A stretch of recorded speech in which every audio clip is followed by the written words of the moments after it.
Oh, I forgot to do the button. Ah! Whoa, we're here! That's crazy. Hello everybody. Hello. Let me check my mic. Check the mic. Okay. Yeah, I don't think I can make that any louder, so. Sucks for you. Hello, we're back at it again with some more Ace Attorney Chronicles. Sorry I'm late. I was watching some shit, and then I wasn't paying attention at the time, so my bad. But we're here.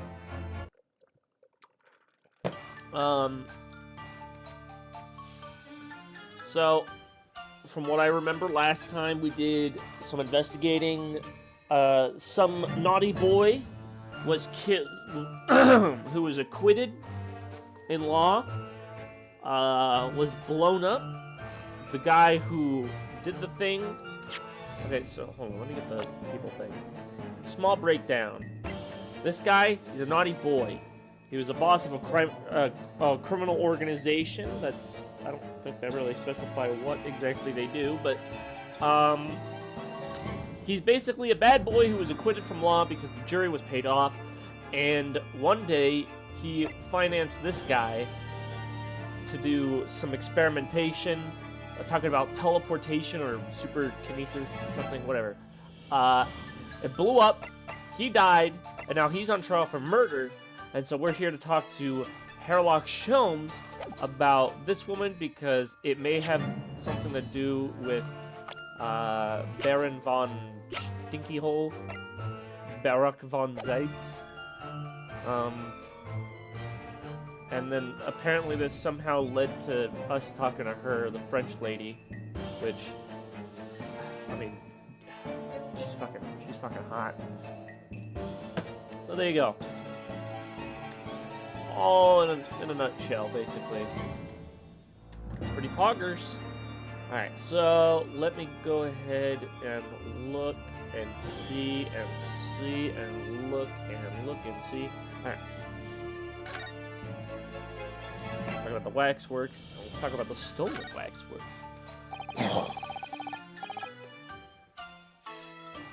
Oh, my nose is a little stuffy. So it might be a little difficult for me to do the French accent, but alright, we're good. Tell us more about the stolen waxwork, please. It was some day ago now, when I came in here one morning, I immediately noticed that the waxwork was missing from the special exhibit here. It is your most prominent display, so that's why the curtains were closed. And I found the ransom note in its place. The culprit must have broken in during the night and taken it then. So, this waxwork that was stolen, it was a model of some horrible criminal, I suppose? Of course. Oh, sorry. Of a particular horrible criminal, in fact. The killer who left a more profound scar on society than any other, I would say. The Professor. Not a name I've heard of. So, Mr. Naruhodo, it seems the circle is complete. Sorry? The Professor case happened to be around the time I was born, didn't it? Indeed it did, Iris. 10 years ago, a series of murders that rocked the capital. Wait, what? Indeed it did, Iris. 10 years ago, a series of murders that rocked the capital. Okay, that is weird. 10 years ago? Yes, at exactly the time that Baron von Zyges graduated from university, in fact. What? Surely he's not saying... Is it related? So the big event that changed Mr. Reaper's life...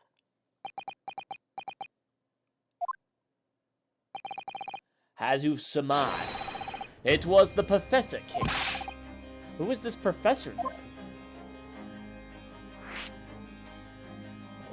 We're starting to get into some interesting shit. Hold up.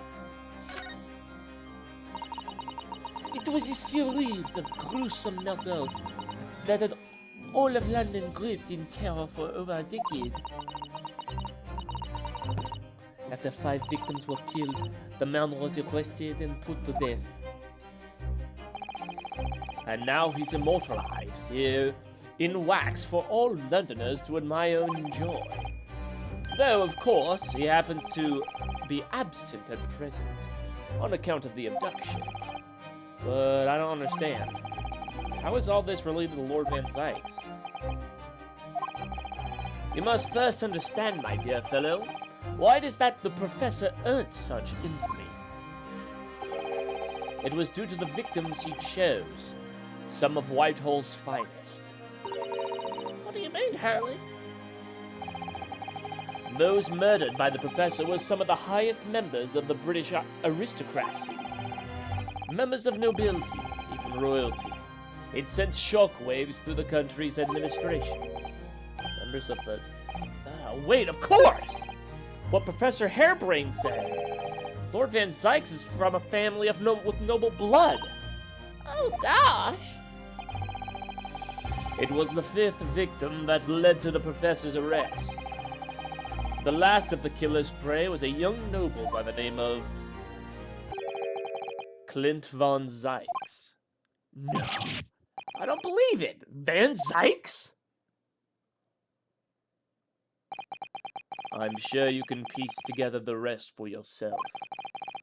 In the wake of his older brother's murder, the young Berwick... Hold on, I think it was... The young Berwick pursued a career as a prosecutor, and eventually became the Reaper we know today.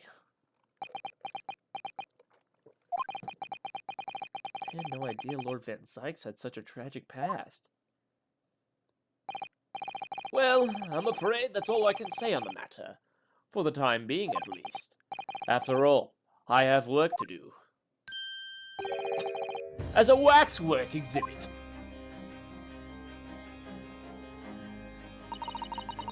I am afraid I shall have to excuse myself as well. Oh, yes, of course. It's been a pleasure. Thank you.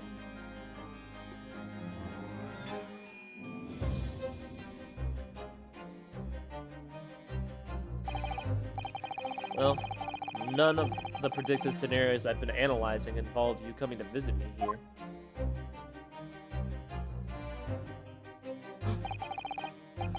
It's been too long. It really has. I'm delighted to see you, Barrick. It's been 10 years, and here we are, meeting in the prison of all places. I can't forgive myself for what happened to Mr. Asmund. I just can't.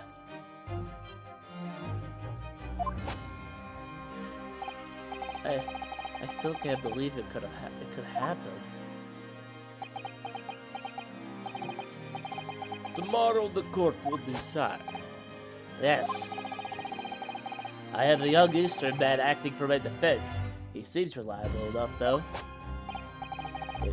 It was an accident, a terrible accident. He assures me he can prove it. I must warn you. Oh, I know. I've heard already. You're going to be prosecuting, aren't you? Yes. Since I returned to England, I've heard lots of stories. Barrick, are you really? What? Never mind. I know that you have my best interest at heart. My friend is on trial. I wouldn't trust it to anyone else. Anybody else? Of course. I fully understand. Thank you, Barrick. Until tomorrow, then. I'll see you in court. So, I'm guessing Zykes planned for me to be his defense attorney, I guess? I'm assuming that's why he decided to prosecute the case. Is so that nobody but me could help him. Interesting plan. At least that's what I'm assuming. I could be wrong. I don't know what the fuck I don't know what the fuck's going on.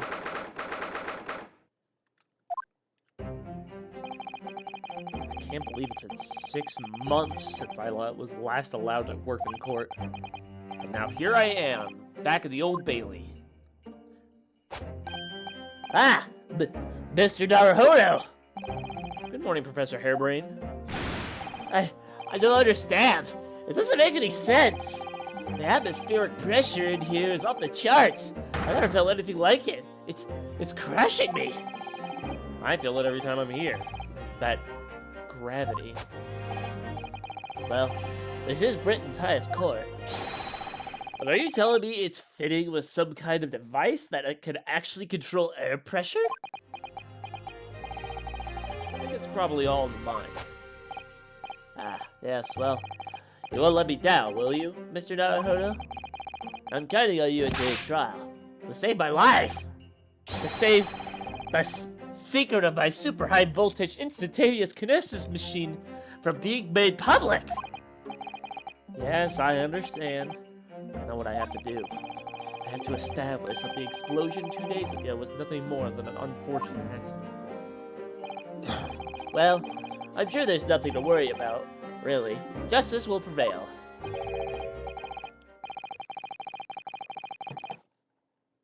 My commemorations, Mr. Naruhodo. You have appeared to be lumbered with a most tiresome case here. Ah, I called it. I was kind of guessing that was Sholmes. Mr. Sholmes! I didn't expect to see you here. That was very mean, Runo, leaving me alone at home with Hurley. It took me at least an hour to wake him. Is it? Are you? Sherlock Sholmes? Indeed, sir. I am he. Sherlock Sholmes!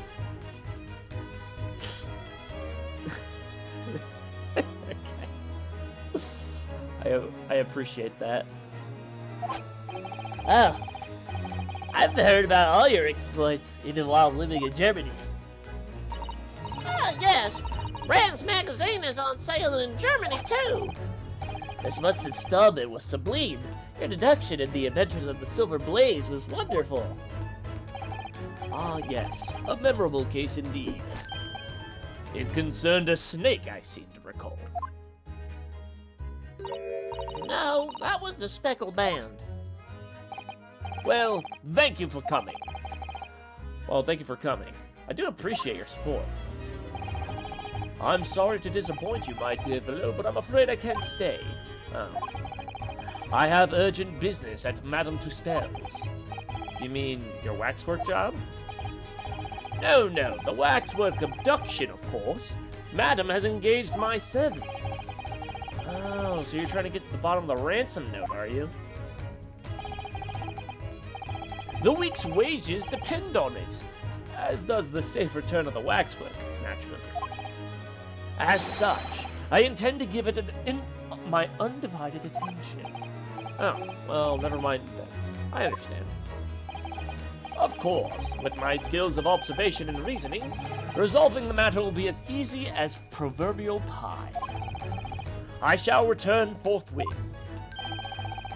For until I solve the case, I shall have no money to afford a pie of any description. Then you must absolutely... Oh, good lord, that was a weird voice crack. Then you must absolutely give it your full attention, Hurley. Quite, Iris, quite. But life is riddled with irony, you know. Whenever I give something my full attention, I have quite insatiable desire for a pie. One of the universe's intractable mysteries, you might say. Oh yes, quite, definitely, absolutely. I totally understand. Is someone a little starstruck? I wish you the very, very best luck, Professor Hairbrain. Oh, why thank you.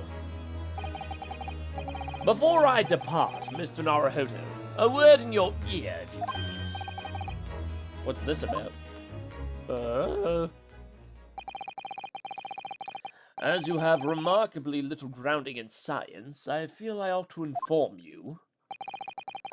As compelling as this super high voltage instantaneous kinesis hypothesis may be, a practical implementation, such as was attempted by the professor at the Great Exhibition, is quite impossible.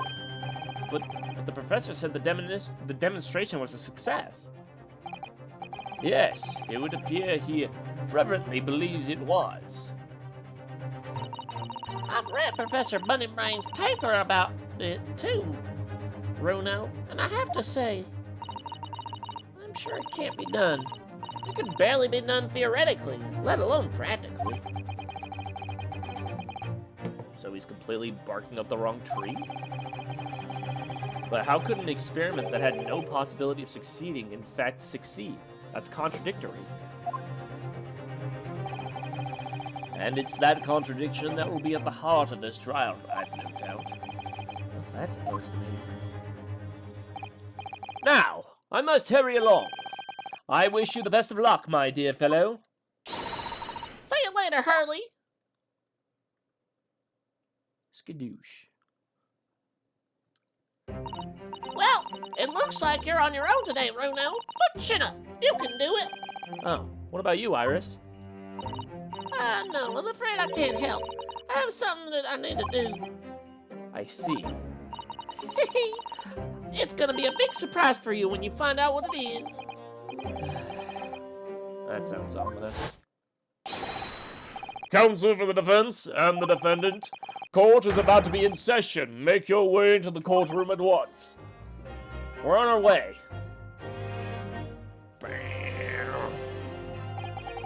I'm so excited. An experiment that the laws of science say can't possibly succeed. And a scientist who's convinced that it did. It's the riddle you have to unlock here, Ryunosuke. That's the key to this case.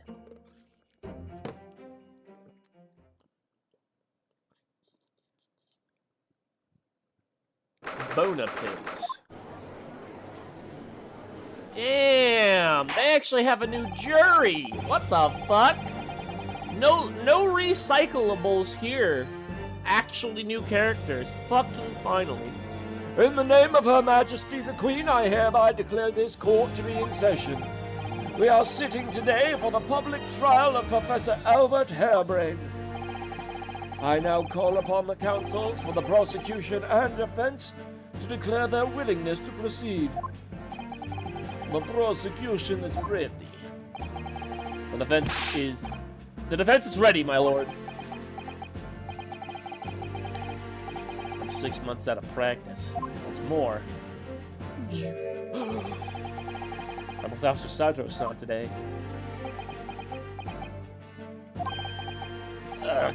Is it just my imagination, or does the air here feel more oppressive than usual?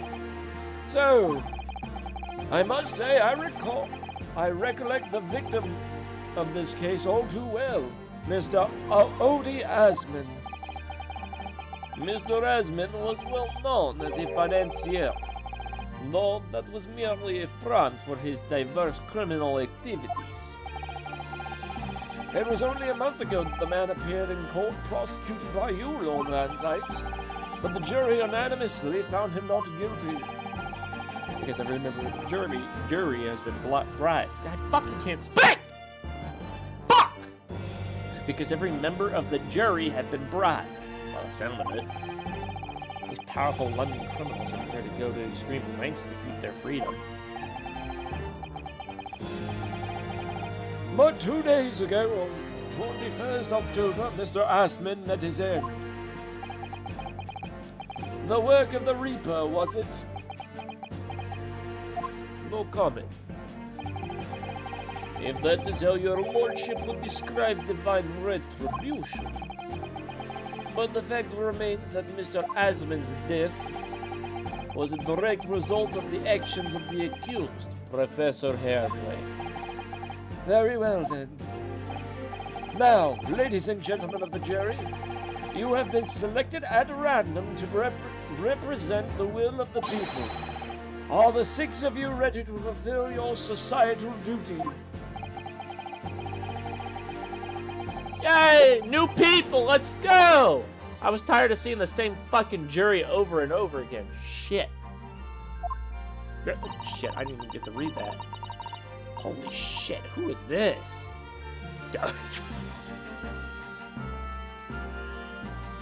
I'm most gratified to have been selected to carry out this important civic duty, my lord.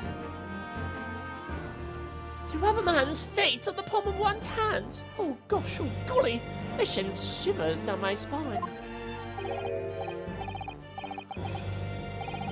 Science experiments, magic, conjuring tricks, courtroom trials are nothing more than performances.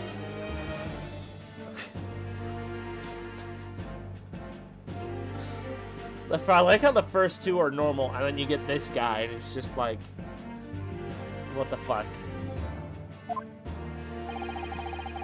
Any spurious scholar that defies the reputation of science deserves to hang. Okay. We have the lesson to shed on no side of the friendship of the channel on one. That's it, isn't it? Did they just bring like an actual child on the jury? Who the fuck is this? And why is she just downing corn? Good lord. Oh hey, that's the guy from the one place. Why is he a police? Why is a cop here? Whoa! Okay. Wasn't like this. Wasn't like this in my day. Wasn't like this at all. Okay, can you put down the firearm? That's the police killer Ottermole look-alike. Again. And he's as exhausted as ever, it seems. Fucking grandpa over here. Now, as I'm sure you are all aware, the incident we are to judge today tragically took place at the Great Exhibition shortly after its opening.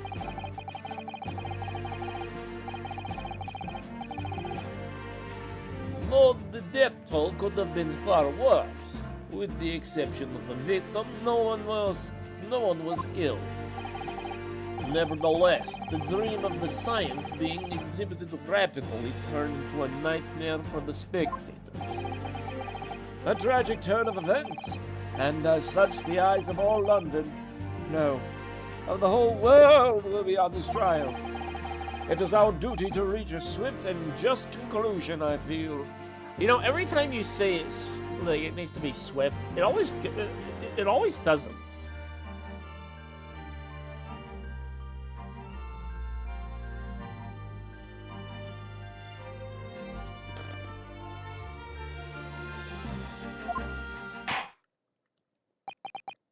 So, your opening statement, please, Lord Van Zykes.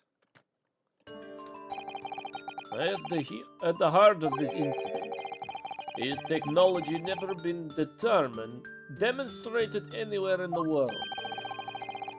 One of science's latest developments, I take it. The government is keen to capitalize on the Great Exhibition to improve Britain's technological advantage.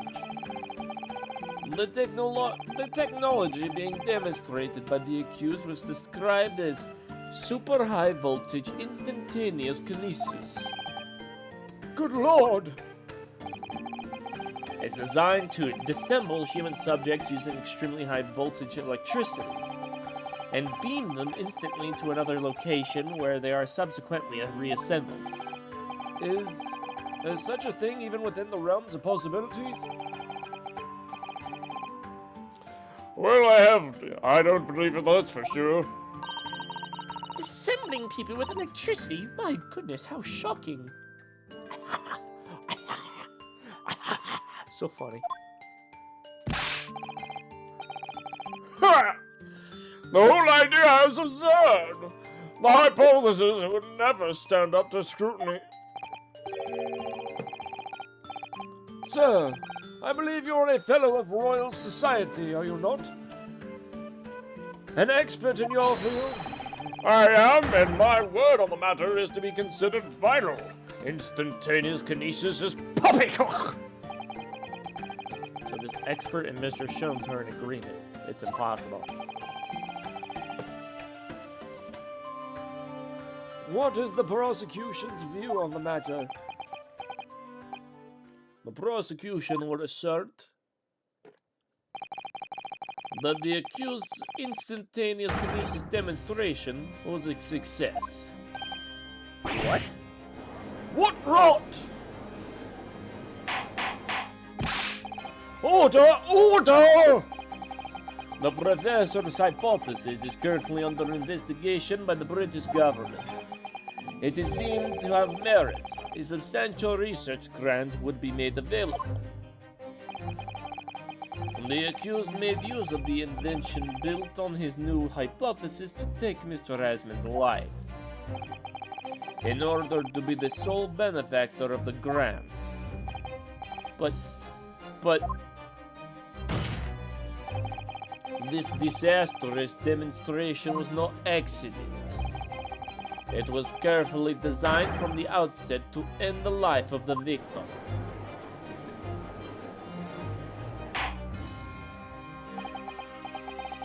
Thank you, Lord Van Zykes. The prosecution's stance is clear. But you will now bring forth witnesses to substantiate your claims.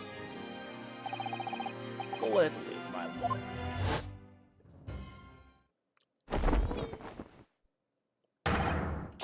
Bailiff, show the first witnesses to the stand.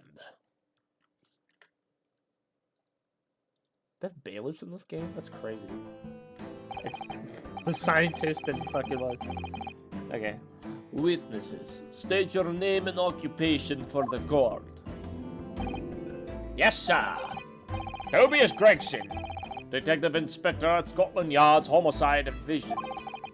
I was on duty at the demonstration on the day in question and in charge of the following investigation.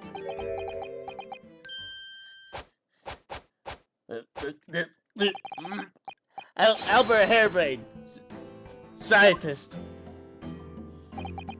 You were born in England, but have been carrying out research in Germany in recent years, correct? Yes, that's right. After graduating from university here in Britain, I went to work in Germany. I made an amazing discovery, which is what brought me back. I had to demonstrate my incredible hypothesis at the Great Exhibition. What you demonstrated was incredible, all right. An incredible explosion? But the science was a success. The instantaneous kinesis worked. Everyone saw it. They must have done. Yes, there was a terrible accident, but the demonstration of my hypothesis was a success. Well, that much is undeniable, as shown in this photograph taken by the forensic investigation team. This was taken inside the Crystal Tower, I take it. The centerpiece of the exhibition, no less. That's right, my lord. Seems the victim rammed straight into it. I see. Very well, submit the photograph as evidence. Put that shit in there. As the court heard, the victim of the incident was Mr. Odie Asman. Well, let's go ahead and look at this photograph. Look at this photograph. Shit makes me laugh. That's a dead body. That's crazy. He's got like a big wound over here. It's double crazy. Alright. There have been a number of allegations made against this man, but putting them aside for the time being, he was the man who financed the research for the experiment and demonstration itself. I see. So, to summarize the situation, the defendant is accused of taking the life of the man who funded his work. Would that be correct? Exactly. But couldn't it be that the explosion was caused by some malfunction in the apparatus used for the demonstration? That's right, it must have been. My splendid machine. My poor splendid machine. You saw it yesterday, didn't you? We can't even examine the wreckage thanks to the special Dispensation for Scientific Equipment Act. What? The wreckage? The wreckage? But that being the case, how can the facts be established? How can it possibly be determined whether this was an accident or a deliberate and malicious act? Extremely simply, my lord. I beg your pardon? Isn't that right, witness? What? Sorry, me? No, your neighbor. Yes, sir. It was murder, plain and simple. Anyone could state that with complete certainty. What? How would he possibly think that? Thank you, Inspector. I think we had better proceed to formal testimony. You will explain to the court on what grounds you claim the experiment to have been a front for murder. Bruh. Bruh. Bruh. Bruh. Bruh. Bruh. Bruh. Bruh.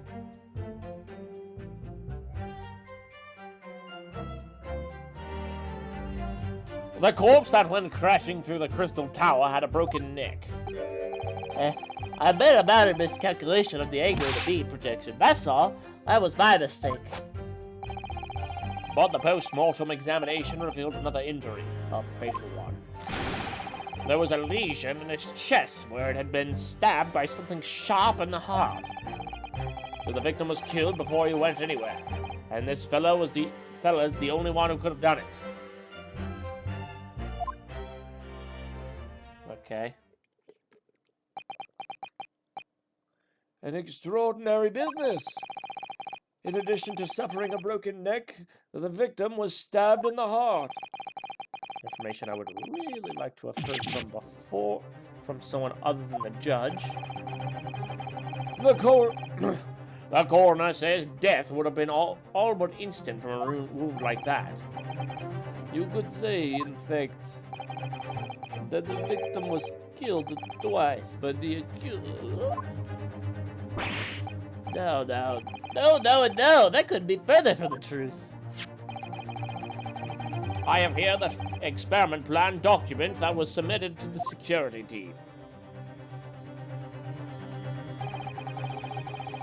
The victim stored himself inside something called the bird cage, ready to be beamed instantly. The second level of the crystal tower, about 25 yards away. The experiment did not go according to plan. However,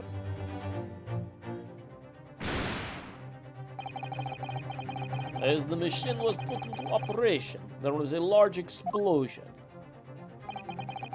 The blast caused the beam transmitter to point higher than intended. Accordingly, the kinesis resulted in the bird cage materializing in mid-air, from where it subsequently fell, crashing through the glass of the crystal tower's large round window. Bruh. My word! One assumes the victim's neck was broken upon impact with the tower then. I'm so sorry. I didn't mean for this to happen. The machine was just too powerful. But honestly, really, I swear, it was just an accident. A terrible accident. Unfortunately, that excuse cannot save you. No, not considering the sharp murder weapon that pierced the victim's heart. Murder weapon? What do you say? This is the autopsy report submitted to the coroner, by the coroner. The prosecution would like it entered into the court record. Your request is granted, counsel.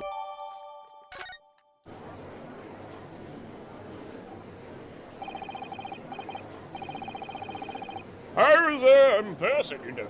I saw the whole ludicrous performance. And the only other person on the stage was Mr. Osmond and that disgraceful excuse for the scientist. Okay, well, what was said? What was it? What was it? What was the sharp object? Hemorrhage from a wound to the chest that pierced the heart inflicted by a sharp implement. Additional observations: a broken vertebrae, most likely resulting from the impact after a sudden fall from considerable height. Okay, do you not have the weapon in hand? Okay, hold on. How? You don't even know what the weapon is. You know he was stabbed, but you don't know it was him because he was busy. When would he have stabbed the guy? Is what I want to know. He was on stage in the middle of a demonstration doing his little machine thing. So what exactly did he get stabbed with? It really, by all accounts, it must have been him. Hard to think otherwise, really. I'm switching his voices. He's really fast. Nope. Damn, he's got that sonic speed. He's got that instant kinesis fucking stab attack.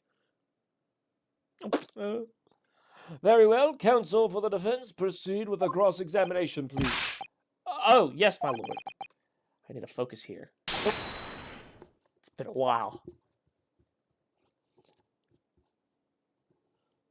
Or his machine launched a sharp object really fast. I mean, I think I get it. I think I know what killed him. It was most likely a crossbow bolt. Since we Did I jump scare you? Ah! Yeah, I did. It was probably this.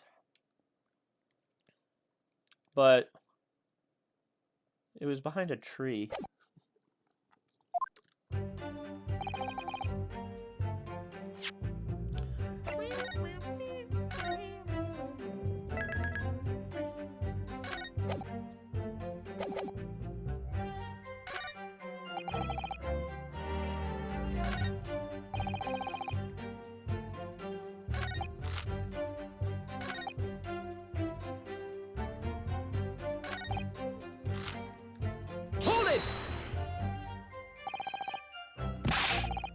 Did you get rid of the tiny gremlin saying the wrong answers in your ear? I dug that shit out. The defense knew nothing about the of this crucial information.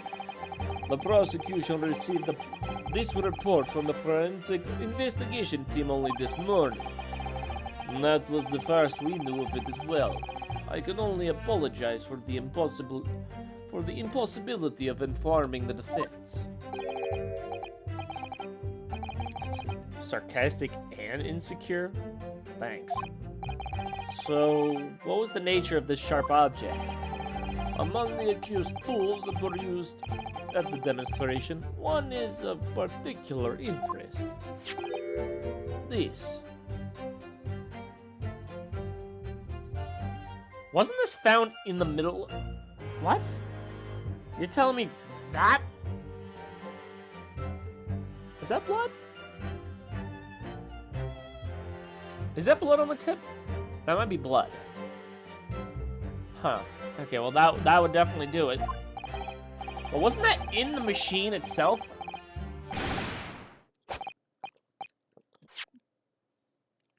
Yes. That would appear to be some kind of screwdriver, wouldn't it, counsel? Aha! There he is! My trusty little companion, Andrew. Andrew. Of course. Do you know each other already? He's one of my dear friends, like all my tools. I named them all, you know. We are one big happy family.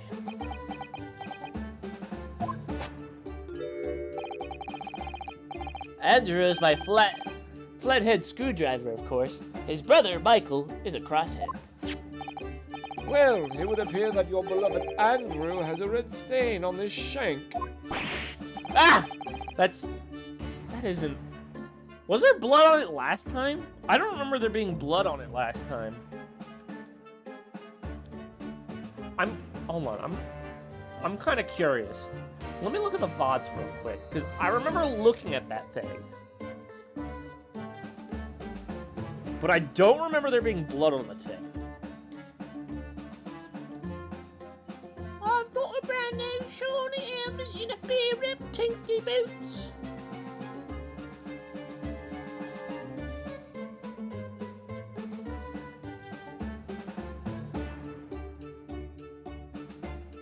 Nope, there was. Never mind. Andrew Tate. You know, that's actually funny. That was literally the first thing I fucking thought. It was like, when he said Andrew, just like, Andrew Tate? Screwdriver turns to him and is like, you're fucking poor! Ah, that isn't... It's blood. Beyond all the reasonable doubt. No. And that's not all. A long, sharp shape of the Andrew fellow is completely consistent with the victim's wound. What? What? Well, that is kind of damning, isn't it? Order! Order! The court will enter this friend and the defendant as evidence. Put that shit in there. So one of Professor Hairbrain's tools is the murder weapon. Great.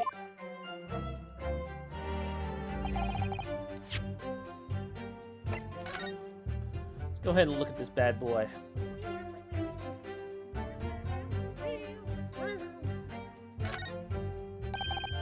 This is blood. Mr. Asmon's no doubt. This is the problem. This is the problem with looking at murder weapons.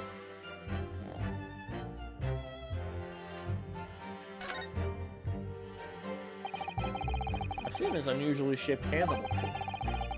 It's the same screwdriver that was lodged in the grill. Is that how you say grill? On the floor of the kinesis machine. Which could be important information, so I should definitely make a note of it. You know, I just realized the handle looks like an A. That's probably why he named it Andrew. Because the handle has an A on it. I'm a genius.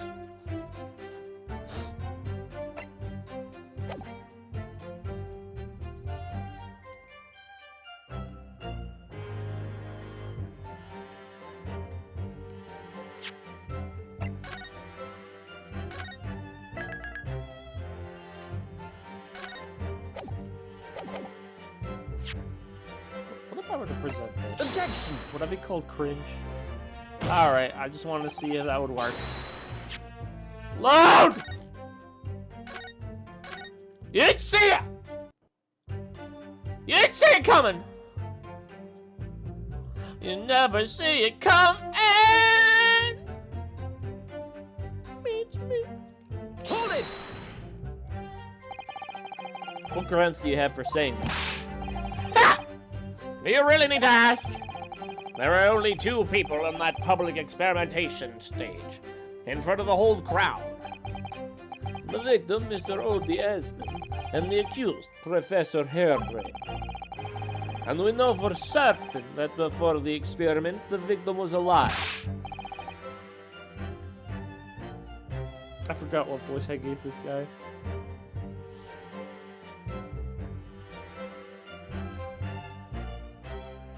Okay, you know what? I'm gonna make.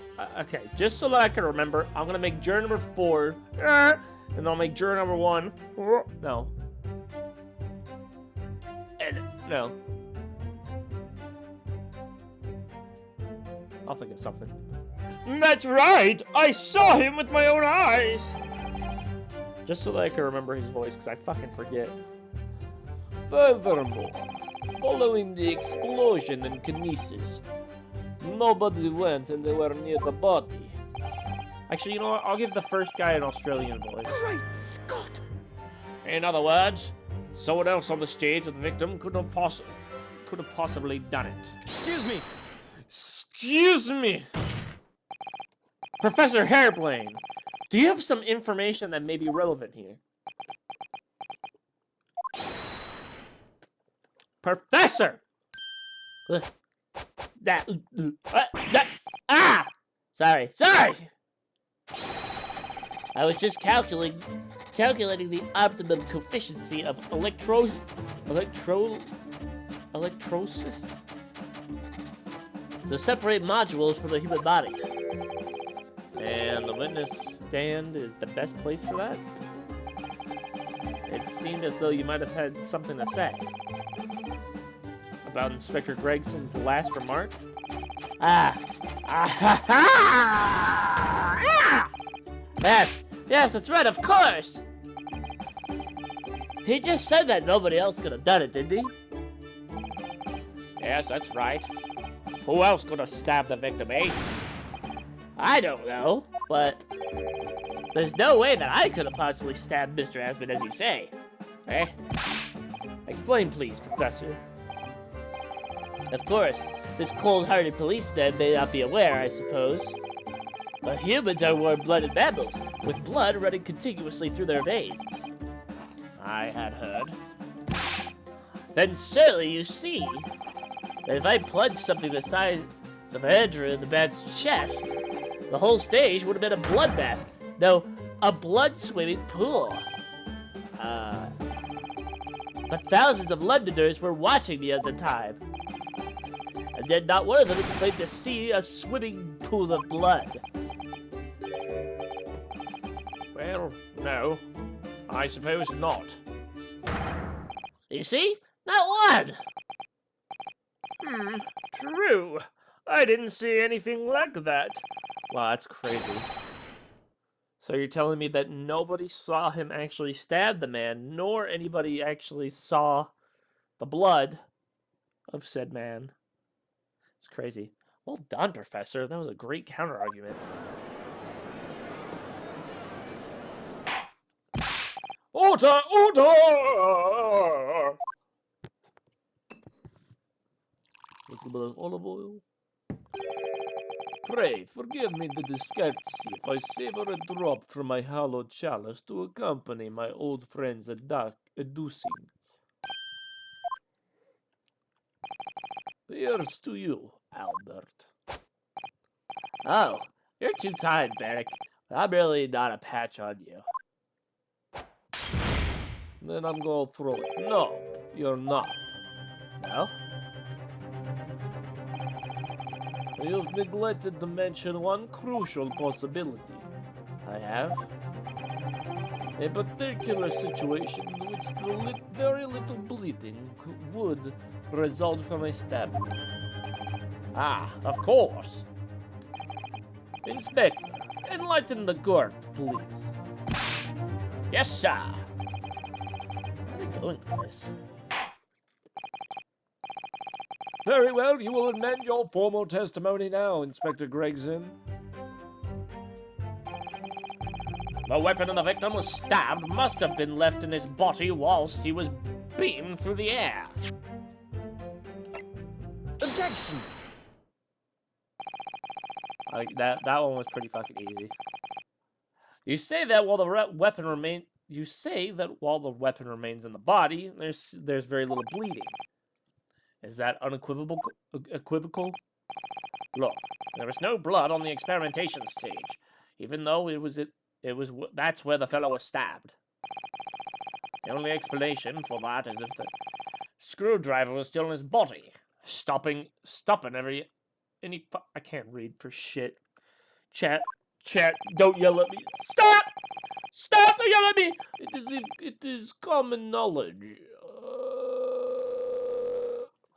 It's common medical knowledge, my learned friend, even on your side of the world.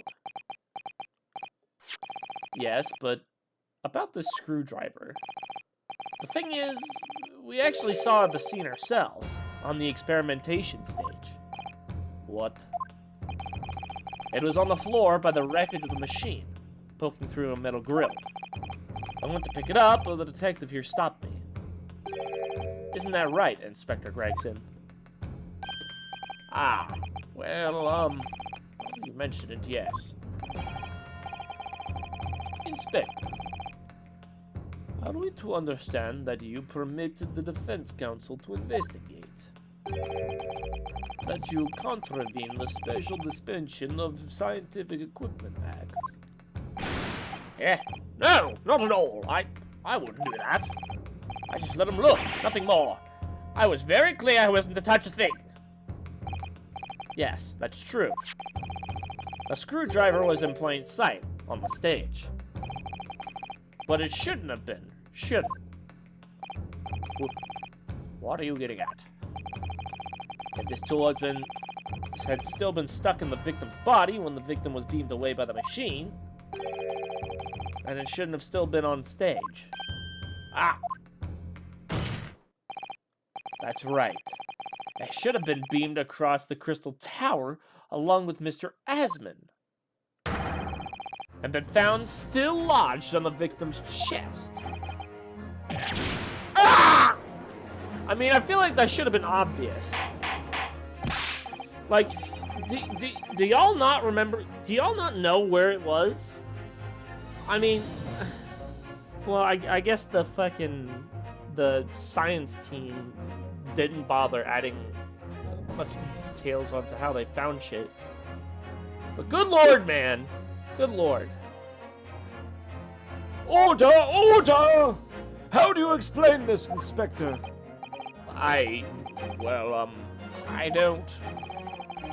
It looks as though everything that the victim had on his person moved with him when he was beamed. If the screwdriver was still in his chest when the instantaneous kinesis occurred, obviously that should have been beamed to the destination as well. This is a strange situation. Even though people are saying that this instantaneous kinesis is a scientific impossibility, we're still basing arguments on the assumption that it did and actually take place. Alright, time to tighten the screws here. My lord, if the prosecution is unable to explain this inconsistency in this argument, we can only conclude that this testimony given in support cannot be relied upon. Or Van Sykes' stomach. Who just screamed at me?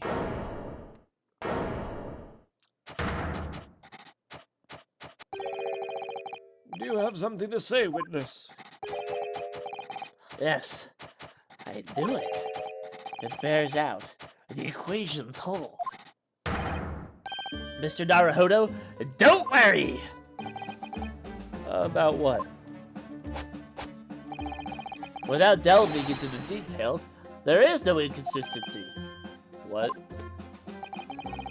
Even if Andrew had been lodged in Mr. Aslan's chest, my trusty tool wouldn't have moved.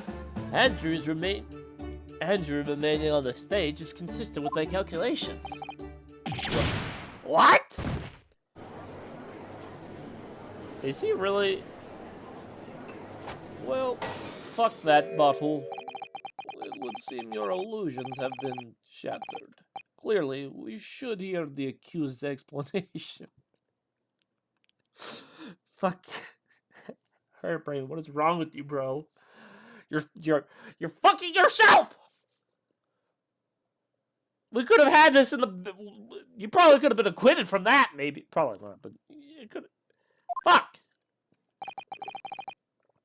Or should I say, this brilliant scientist's explanation. Alright, you don't need to glaze the guy up.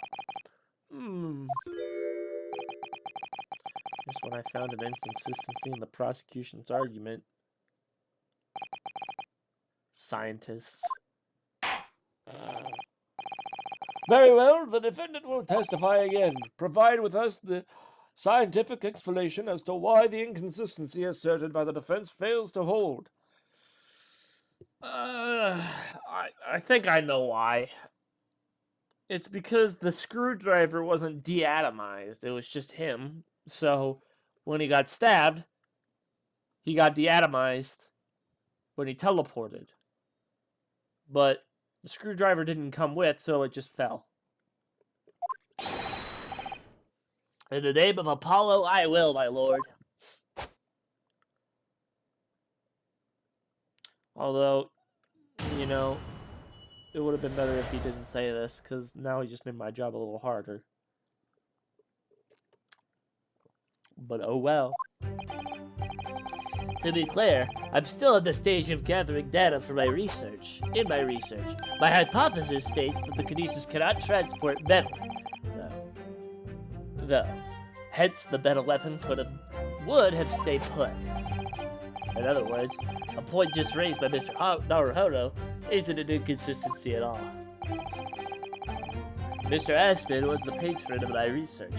Without him, my work wouldn't have not been possible. Now I have built a duty to protect the incredible machine that we built together.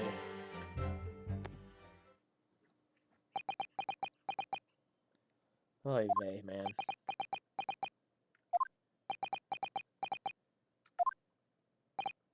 So, the thrust of your testimony, Professor, is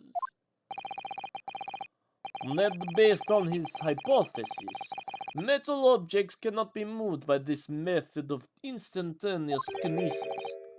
In other words, since the screwdriver is made of metal, even if it remained lodged in the victim's chest, its subsequent discovery on the stage, despite the victim being found elsewhere, is not an inconsistency. And therefore,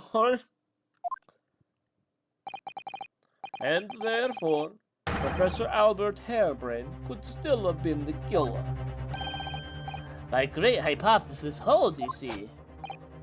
We had to make the cage used to contain the subject from wood for that very reason. I was not addressing you, witness. Professor Harebrain, Yes? whose side are you on here? I don't take sides, Mr. Naruhodo. No. My only interest lies in upholding my hypothesis. I'm a scientist, after all. Is he working for us or against us? It's very hard to tell. Let's see how you cross-examine this testimony, my Nipponese friend. Yes, fire away, Mr. Naruhodo.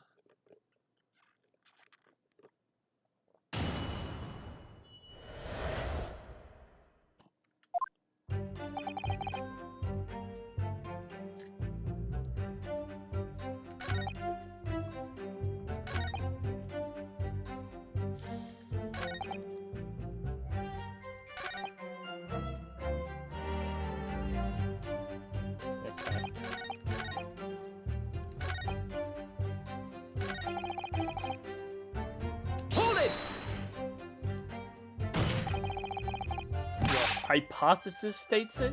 So this isn't proven yet. No, of course not. It's merely a hypothesis, but a good one based on thousands of calculations. But it is widely known that metals can't be decomposed by electrosis. Yes, of course, so I am right. My hypothesis is clearly correct. What is it about incriminating himself that makes this man so happy? It's the whole reason that the birdcage is made of wood, you see. Sorry, a bird cage? Yes, that's what we call the C. obtusa cage in which Mr. Asmund was placed for the cadesis.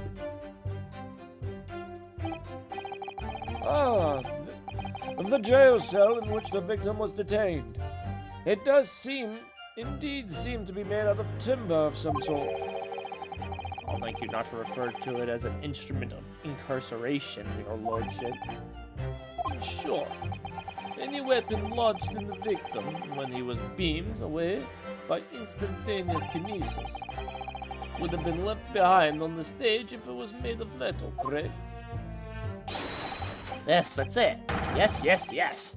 It all fits perfectly with the mathematical model. But the ultimate conclusion, then, is that the defendant alone had the opportunity to inflict this fatal injury on the victim. Is it not? Indeed, sir. Someone beat me out of this nightmare. Shit. I guess he finally realized it after him being a Disney dumbass.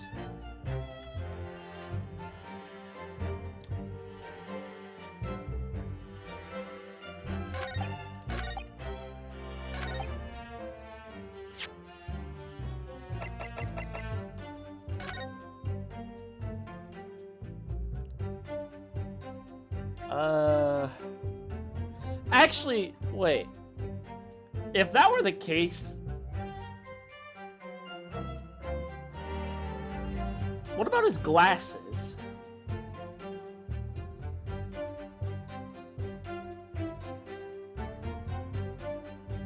You doing makeup stream tomorrow? Yeah, I am. Yeah, I plan on streaming tomorrow to make up for yesterday. I work weekends now. Don't end after 11. Okay. I'm curious. Let me look this up real quick. 'Cause I don't remember. What are glasses? Is it lens?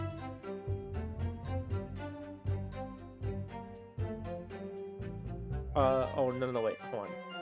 It isn't the lenses, it's the frames. Frames. Metals and plastic. Okay, so no, yeah, it is made of metal. So, then he could be entirely wrong here because the guy's glasses is still on his face.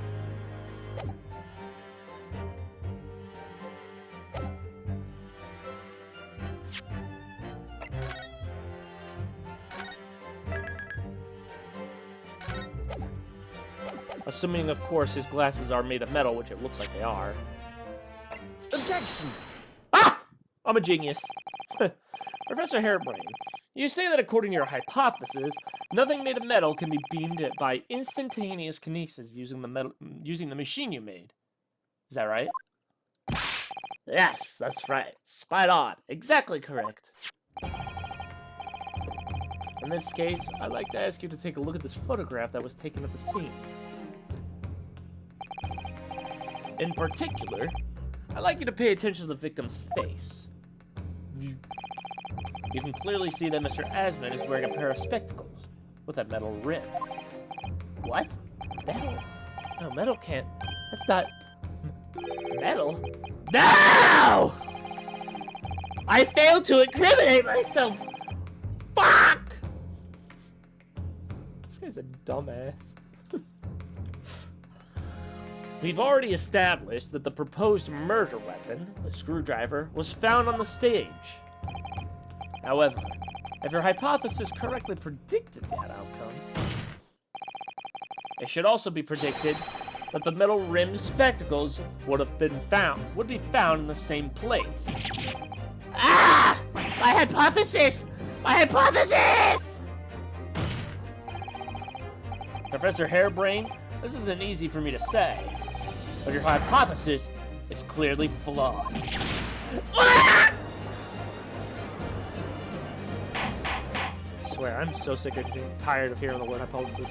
Order, order, order! I do singing every now and then. Counsel, what is the implication of this? If, on the day in question, the alleged instantaneous kinesis never actually took place, then it's entirely possible that the victim was killed somewhere other than the stage. In that case, someone other than the defendant could have been the culprit. But my hypothesis is sound. I proved it that day. The experiment was a success. The experiment was proof of my work. If I could say something here, in my capacity as a fellow of the Royal Society. Yes, juror number 4, go ahead.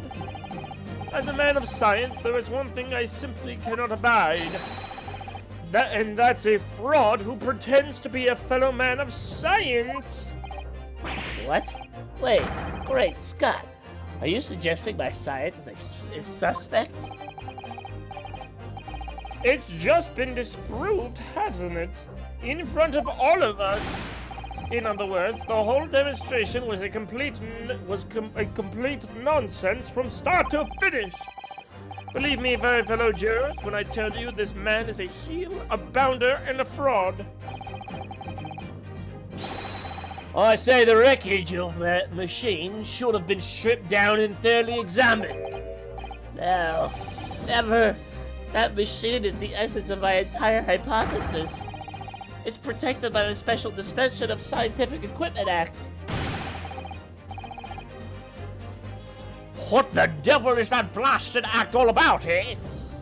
Who made up such a daft rule? I don't like the way this is going. But what's the best way for me to help the professor?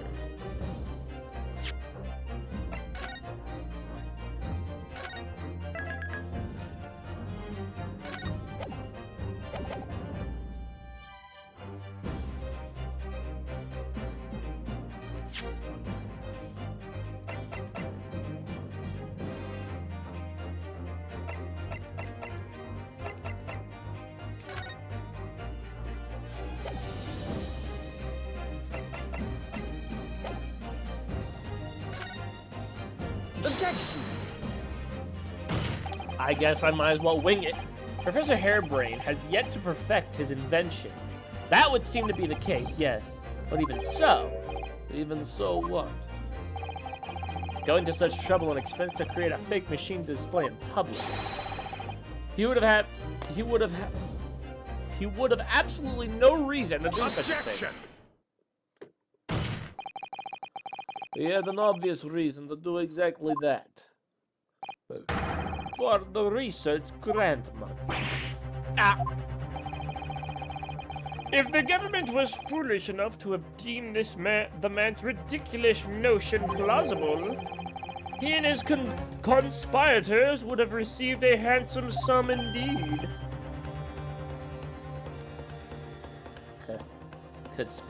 Conspirators?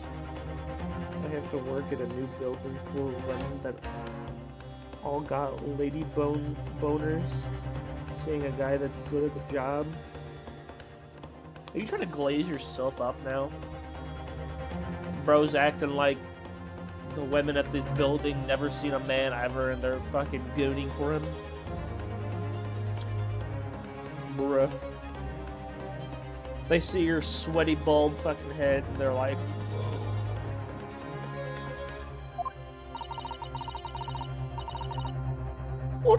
What would be the value of such a grant? 10 pounds?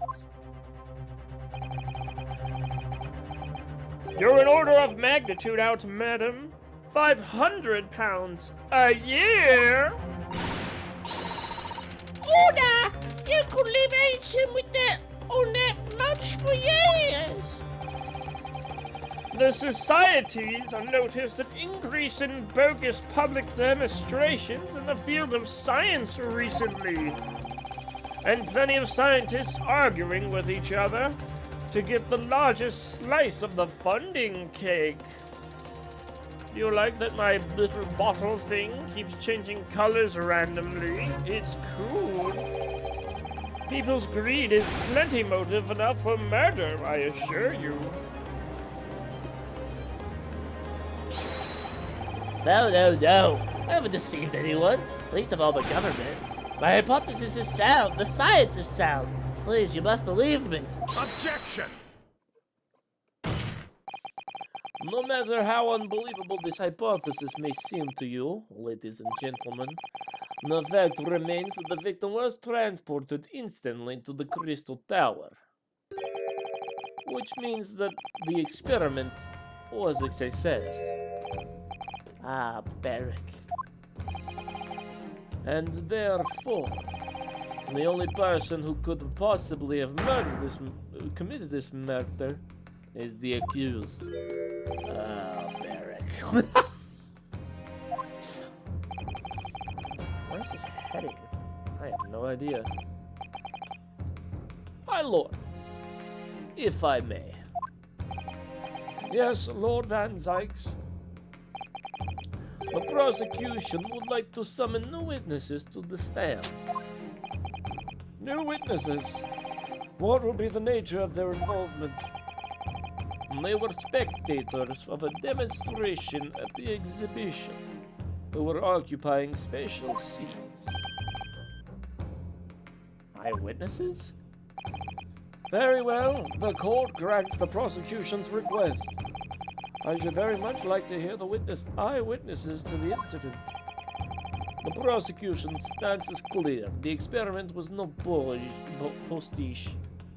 No pushbish. Whatever that means. A general term for hairpiece or wig.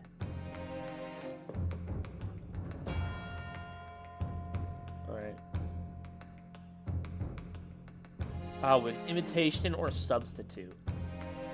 Well. The accused killed the financial victim there on the public stage before the very eyes of the spectators. Now, my learned friend. Oh, yes?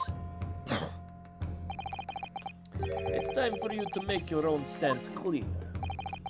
There's clearly a flaw in the professor's hypothesis. I can definitely see that. But where does that leave me? We shall take a short recess now,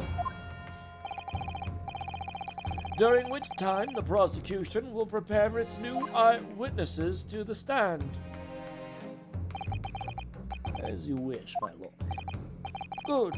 In that case, court is adjourned for 20 minutes.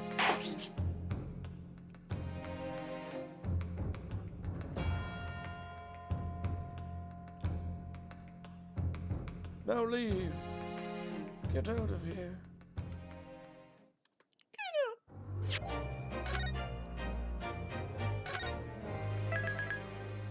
You need to leave.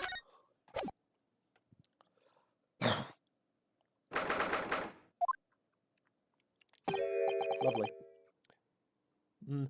Mr. Naruhodo. What on earth were you playing at just now? Or rather, what on earth were you playing at all along? My hypothesis, my amazing hypothesis. You've been picking holes in it from the start. Sorry about that. But you promised me. You said you'd prove that dreaded explosion was an accident, not murder. You said you'd keep my precious invention from falling into anyone else's hands. But all you've done so far is try to undermine me. Yes, I did make you a promise, you're right. I said that I believe in you and fight for your freedom to the very end. But I also told you I was no scientist. I don't understand your hypothesis. The fact is, there's an undeniable flaw in your logic, isn't there? But if I just ran through some equations... Yes, you see, because my work is incomplete. Perhaps it is. Nevertheless, a man died as a consequence, didn't he? Oh, no! Did you get anything from Juice's new sponsor using code DebtBitchJuice? No. He was streaming earlier, though. For like a little bit. You're right. You're so right. It's all my fault. And I have no right to blame you for my failures. I'm a disaster. Not just as a scientist, but as a human being. Well, that might be a little over the top. And while we're on the subject, what about Barrick? He's being awful. Claiming his old university friend to be a murderer, you mean? He's a disaster. Not just as a prosecutor, but as a human being. Oh, but no. Wait, he's the Reaper, isn't he? The fuck was that?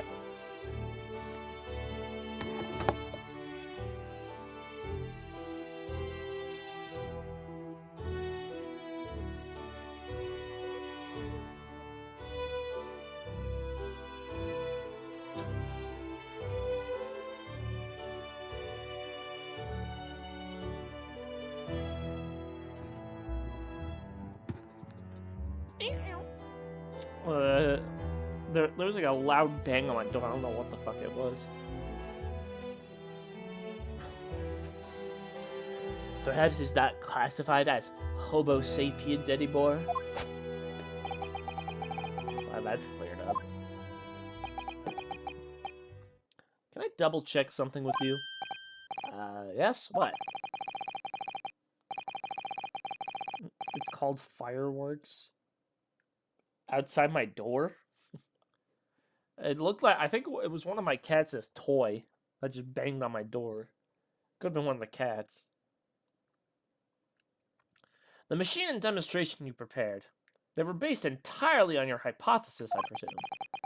There was no trickery involved? I drew the plans for the machine with my very own hands. Every line was painstakingly drawn with the firm belief that science is the only failure. It's the only future. So, yes, it's true that my hypothesis hasn't reached maturity yet, but please, Mr. Naruhodo, you must believe in it. Alright, Professor. I understand. Counsel defendant, get the fuck back in court. Okay. It all hinges on that demonstration. The professor's hypothesis is as sound as he claims. It leaves him as the only person who could have possibly killed the victim. But on the other hand, Mr. Shums was adamant. A practical implementation, such as was attempted by the professor at the Great Exhibition, is quite impossible. So really, what should I be trying to prove here?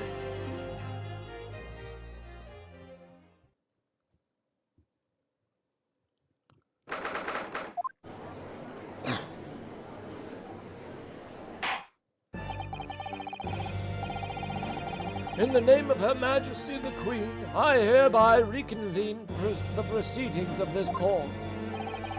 Counsels for the defense and prosecution, are you ready for the new witnesses to testify?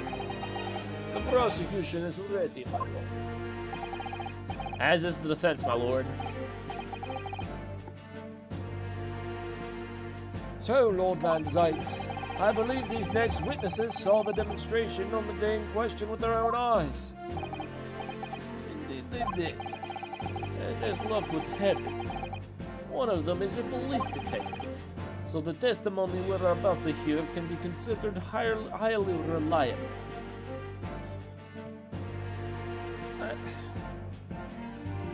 I don't think that fucking matters. I don't think the fact that he's a police detective matters. You remember the other case where that police officer fucking meddled with a crime scene just so that he wouldn't have to work at his fucking job? It's crazy. Perfect. Detective of all people. The prosecution's stance remains unchanged. Though it ended in tragedy, the demonstration on the day in question was scientifically sound. And consequently, the sole person with opportunity to have committed this act of murder is the only other individual to have been present on the stage time accused. Thank you, counsel. That was weird as fuck, but whatever. The prosecution's position is clear. So, bring forth your witnesses now. Bailiff, show the witnesses in.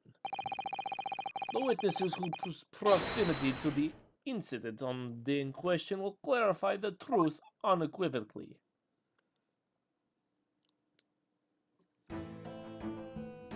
What the fuck? Oh, I'm here too! Is that... Is she the police detective he was talking about? Damn. They got Jenny Coon in here. Ooh, pretty kitty. Little flop. Little flop. Little floppy kitty. Witnesses, state your names and occupations for the court to hear. My name is Balthazar Lund. I am the impresario of all of the hot air balloons in vicinity of the experimental stage. My name is Wilhelm Gottfried Sigmund Orstein. I have come to the great exhibition all the way from my home in Bohemia. Give me a balloon. I am very rich. Inspector Janie Lestrange, Scotland Yard. I'm a great detective. Even Sherlock Holmes agrees. I was on security duty in the exhibition, and I got to go up in balloons. It was amazing. Gina. Again. Cat pervert? What the fuck are you talking about? Oh, you're talking about my little kitty? Bro just likes to get on my desk and just flop down. He's a rat. He's really a rat. But she did mention that she'd seen the disaster from up in a balloon, actually, didn't she? And she clearly loved every minute of it. There were 3 balloons flying near the public experimentation stage when the incident occurred. 2 of these witnesses were in one such balloon at the time, and saw events unfold from the skies above. You make it sound like they were in the clouds, but it was only an altitude of circa 60 feet below. Well, you can't see nothing if you fly too high, can you? 60 feet. About 18 meters then. Thank you for your introductions. Now you will give your formal testimony for the court. Kindly describe exactly. I almost threw up. Give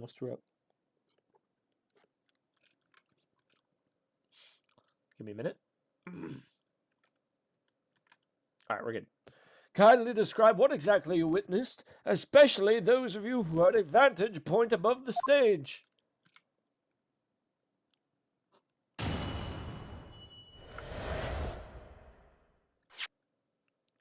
Why has he got like a head injury though?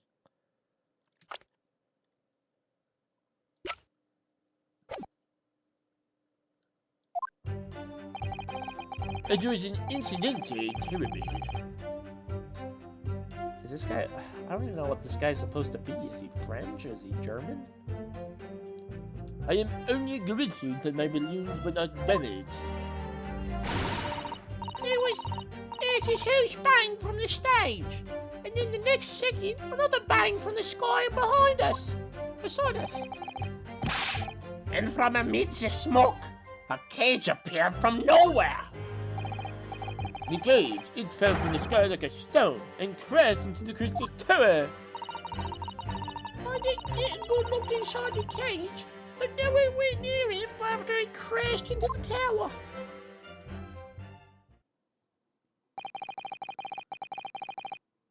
So...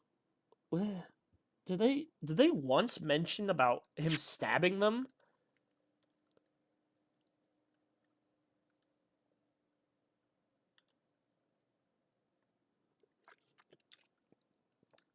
No. They just said that, like, oh, the cage fell from the sky. Like, they saw the cage move and then it fell after a great explosion.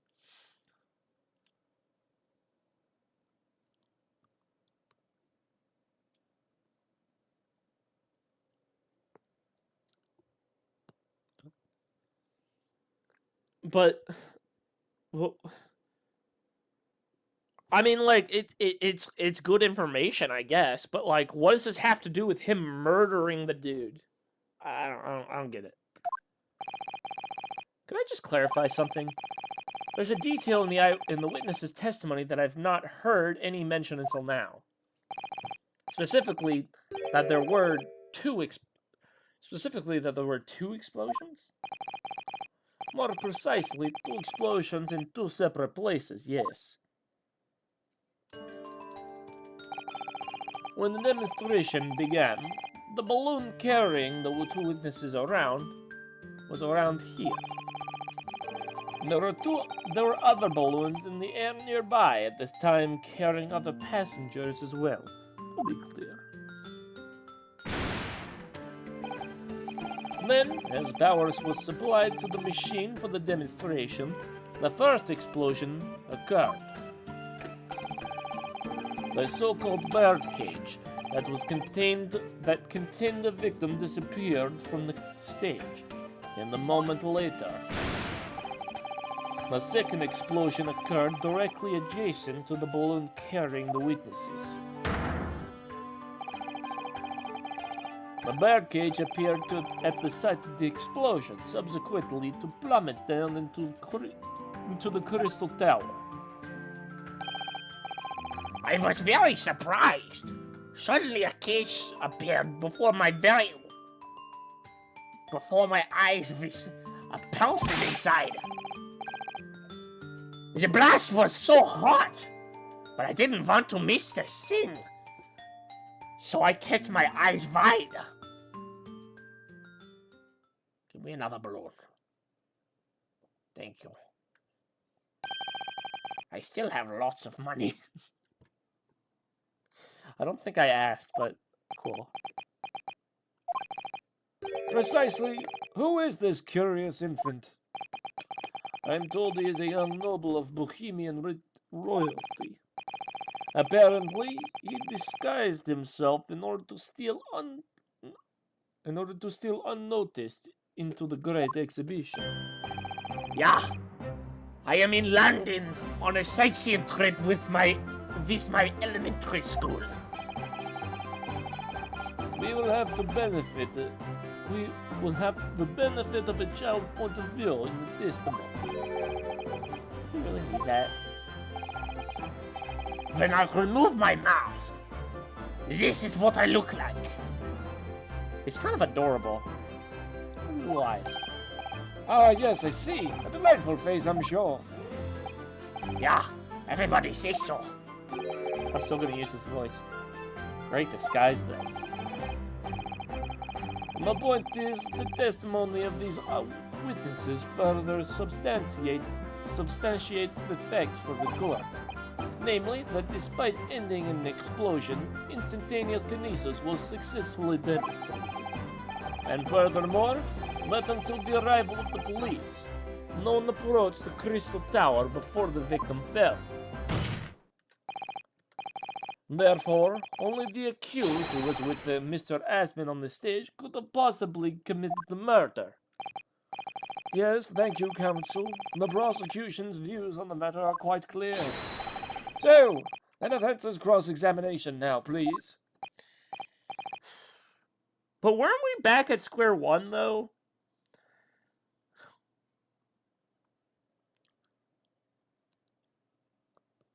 Because you don't explain the pools of blood. Your only explanation was that the screwdriver was stuck in his body. We disproved that by saying that the screwdriver was in the machine. What's-his-face said that can't be true because metal specifically cannot be transported. But then we disproved that by saying the guy's glasses was transported with him. So he was wrong. So we're all the way back at where we were before, which was the pool of blood. Where was the pool of blood?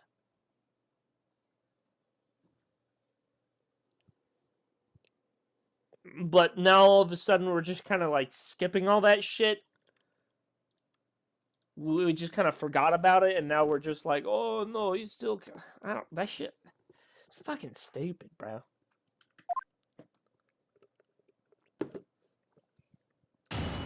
Oh, he keeps the mask off, apparently.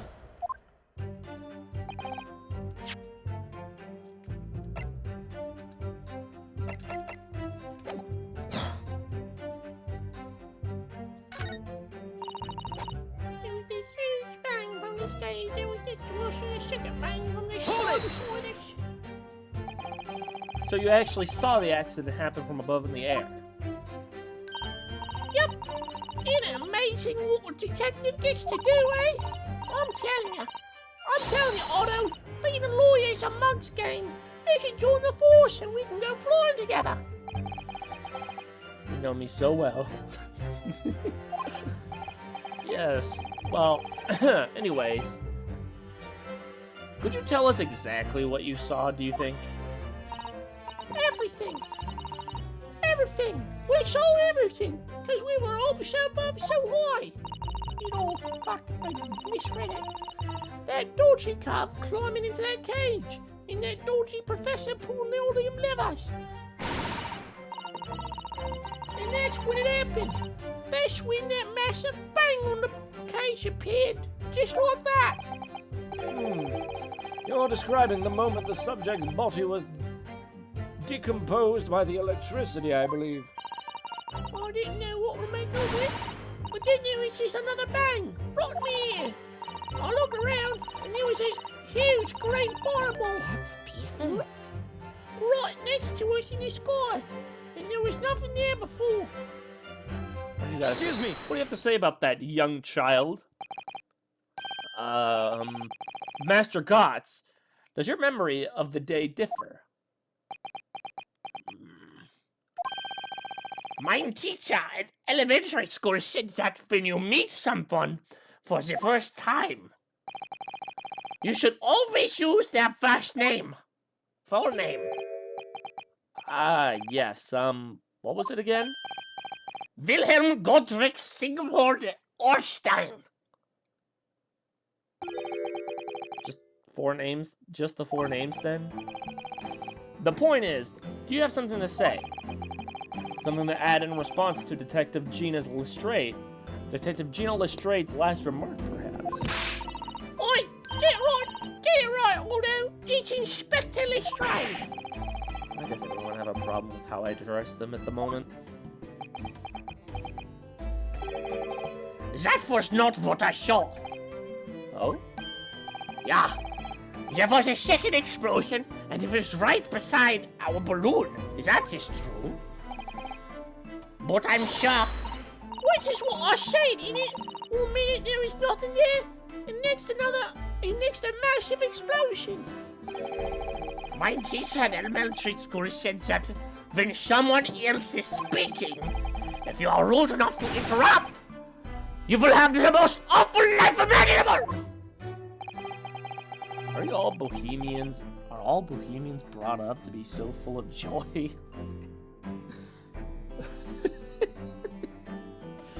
I mean, he's got a point of calling her out for that. She did interrupt him, to be fair. Yeah. Another coin. We are very rich. Just before the second balloon happened next to our balloon, I clearly witnessed a green balloon flying in the sky. A green balloon? You what? I never saw something like that. Well, I did. I saw it, and you can't say I didn't. I will complain to the council. I will cry and scream. My testimony is the truth. I am a Bohemian prince. You cannot say it's a lie. That is not allowed. Playing the blatant royalty card, are ya? Typical. Says the orphan who likes to remind people she works for Her Majesty's police.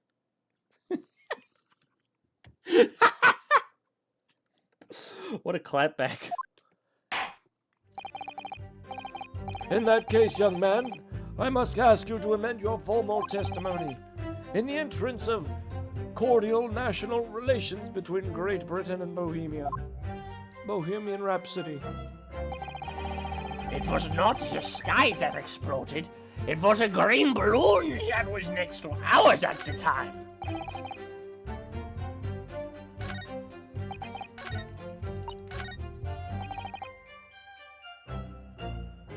So wait, if it was a green balloon, doesn't that contradict with Loon, though? Because he said none of his balloons exploded.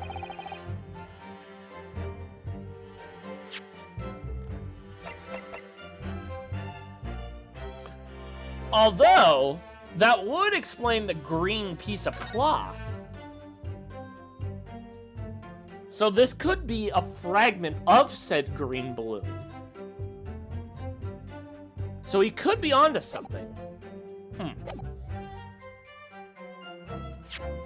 me just save real quick.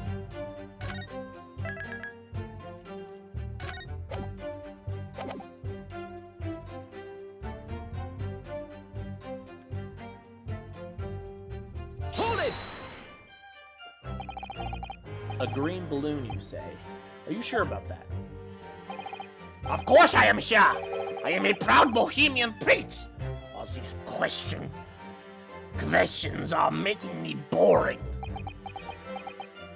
I think you mean bore. English is very annoying. The language of my countrymen is far superior.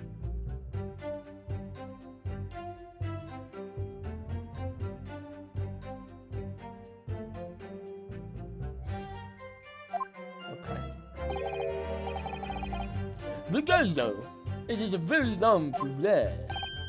Lie? Flying balloons never explode. For the same reason, the planets never explode. It is logical. Is he Italian?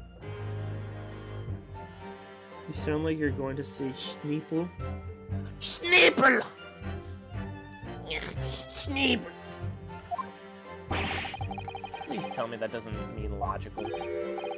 If you insult me, you insult all of Bohemia. Mede! I will have the army come and shoot all of your stupid balloons out of the sky! All of them!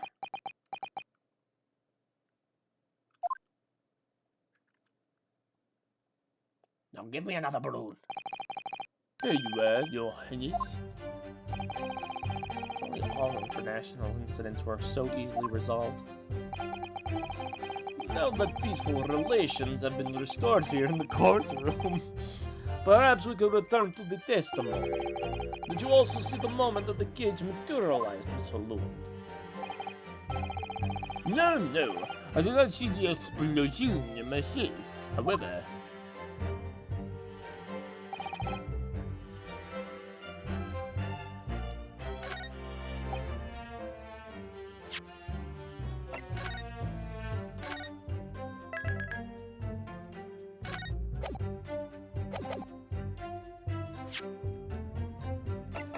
Objection!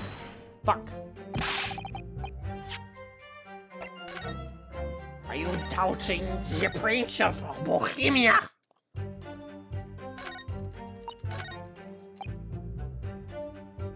Hold it! You know what? I might actually swap the big guy to an Italian voice, because I think he's Italian. There were 3 balloons flying above the experimentation stage at the time, I understand. See. All of them, my bellissimi bambini. Okay, well, he's definitely Italian. They are very popular, signor. Some people who pay £10 for one ride. 10 pounds? That's more than my annual stipend. 20 pounds a month. That is my pocket money. Well, all the luck. Switch? They all sound the same. They do not! I got up there for free, I did. I work for a Magistrate's police card, you know. That does have all the luck. If they're so popular, why would you only be operating such a small number of balloons, though? Because they have too many balloons in the skies, they could crash into each other. The operators of for the balloons were decided by lots, with each operator manning a particular area. See, the zone of above the public experimentation stage is the most profitable. The others, impartials, they hate me. Thank you, Your Witness. I think the court has a clear picture of the arrangement of balloons. Perhaps we can hear about more, Your Witness. Right, I can feel you. you shiny hair and pair of stinky boots.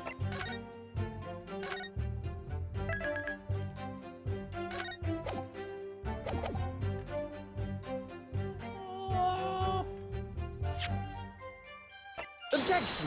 Yeah. Mr. Loon, in your testimony, you said that all 3 of the balloons you had operating at the time were undamaged. See, that is correct. If they had been caught in the explosions, that would be terrible. I wonder if you might know what this is. I think it may be. See, part of the balloon, a burnt piece of the fabric of the envelopment. Sorry, the envelope? Pardon. It is the large round part of the balloon which becomes filled with hot air. It is made from very thick fabric lined with rubber. You do not want it to rip when you are in the sky. Just as I thought. This piece of cloth was found near the experimentation stage. In other words, Master Grotz testified a green balloon did indeed explode that day. If all the balloons in the sky above the experimentation stage belong to you, Mr. Loon, then your statement that they were all undamaged clearly contradicts the evidence. No! Son of a bitch! The balloon that day, maybe everybody on board was killed. Oh no. Oh no, having to spend 10 pounds for the experience? Objection! That is kind of scary, though. The instantaneous kinesis did occur, but after the explosion on the stage, the point of materialization shifted to a location occupied by a balloon, causing the balloon to explode. Yes, eminently plausible. An unfortunate traffic accident, as it were, but it changes nothing about the pertinent facts. This I cannot accept! Why not, Mr. Loon? You are suggesting that I am alive! That person's died in a balloon incident! There is no need to get fired up, Mr. Loon. The victim was the sole fatality that day. That's right, and I can prove it! Balthazar Loon is not a liar! There is no such balloon in the sky! It's not possible! You're saying it's impossible? Why? This court has more important matters to discuss than the number of balloons that were operating that day. Objection! But we can't ignore the fact that nobody appears to have known anything about this other balloon until now. My lord, the defense calls for further testimony from Mr. Loon. I concur. There's clearly more to the truth here than meets the eye. It's imperative that we clear up the issue of this phantom balloon, I feel. Witness, you will give supplementary testimony about the balloon you're operating on at the exhibition. Grazie, my lord.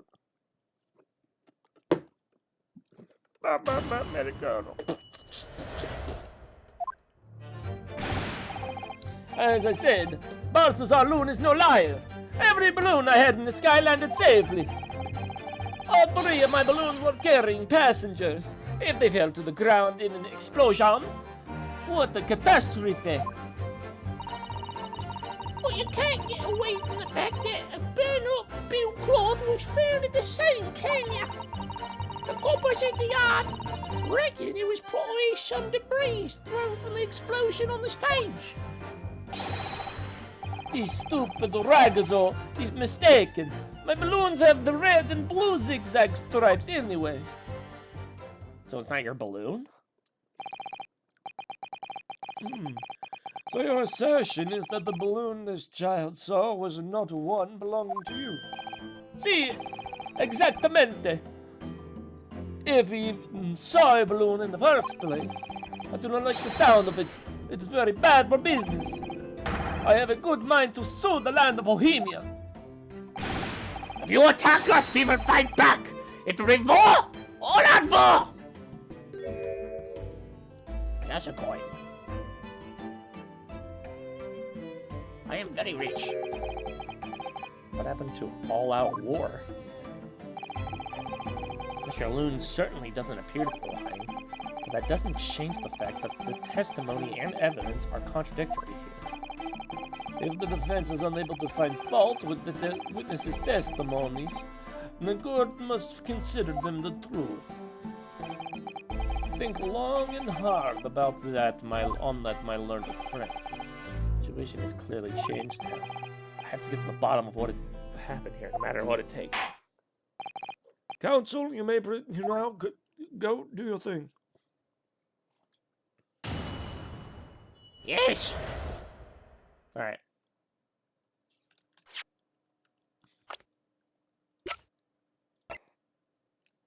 Here's 11.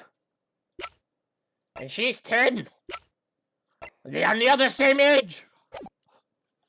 I'm gonna go get me a snack about it real quick. Think long and hard. Alright. I'll think long and hard while I go get me some fucking food.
Alright. I thought long and hard, and I have come to a decision. Matt, you smell. Mwah.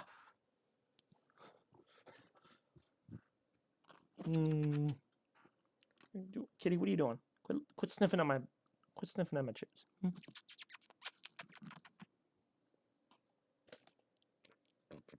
Stop it.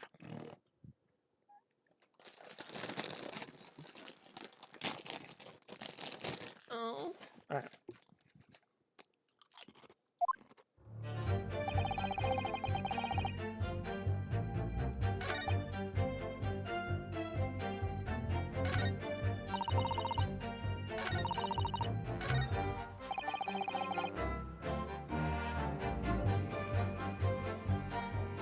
Hold it! You mean the color is wrong? Si, senor. I do not have any green balloons in my warehouse.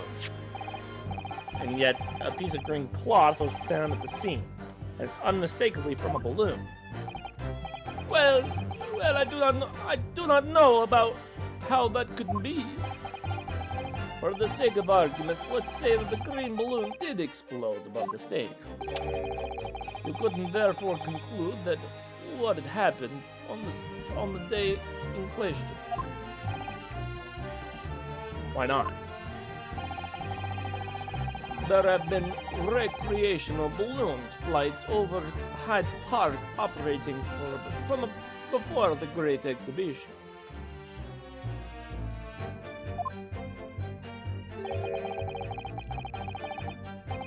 One could have exploded on some earlier date.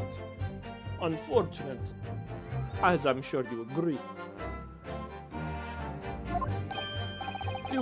You mean to believe that it... You mean to believe that it then, from some time earlier, balloon accident that predates the exhibition? Si, exactamente! As the Signor suggests, says, it is not thrown on my balloon.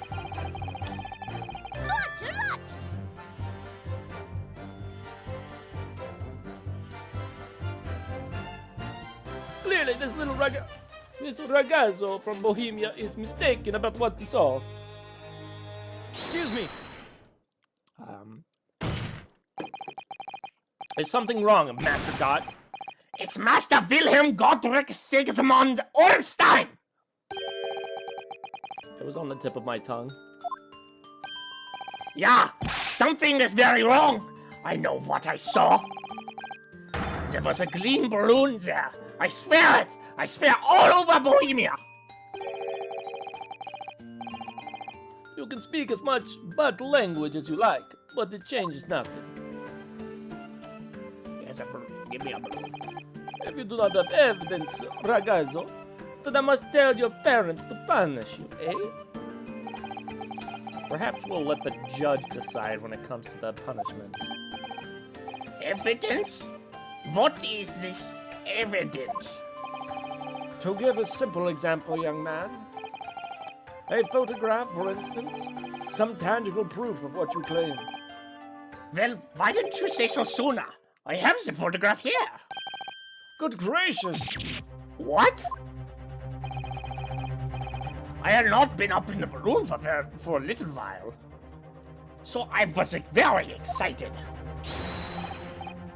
I took lots and lots of photographs. Of the Crystal Tower, of the Bohemian exhibit, of the streets of London, and of this Il Cellar, the balloon. And the instantaneous kinesis experiment? Did you take a picture of that? Yeah, one picture. Really? You did take one?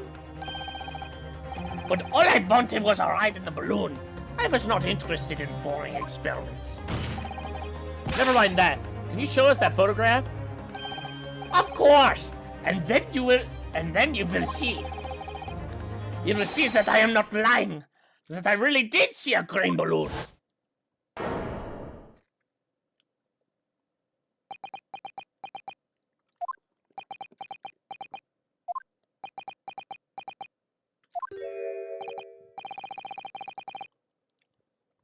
Well, I see you're too shocked to speak. Yes, I think shocked is indeed the word, young man. Yeah, perhaps you cannot see that it was a green balloon from this photograph, but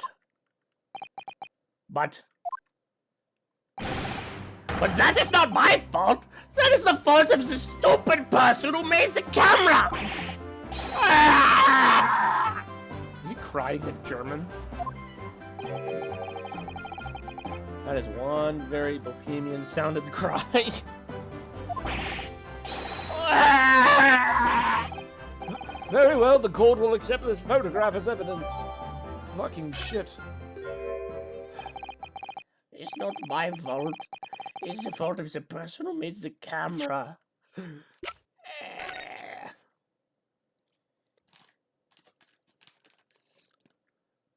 What the hell is that?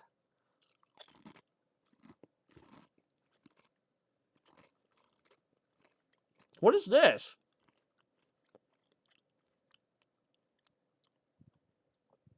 Is that like a bolt or something?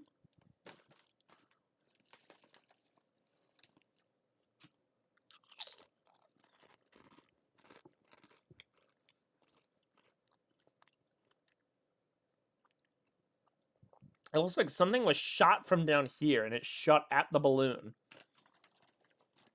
And it caused it to explode!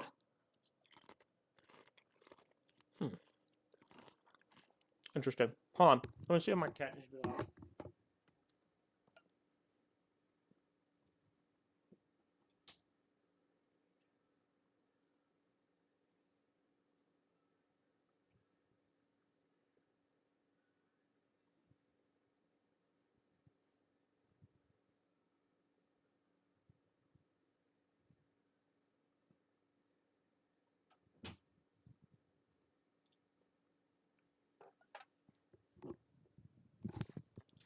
The bullet hit the balloon!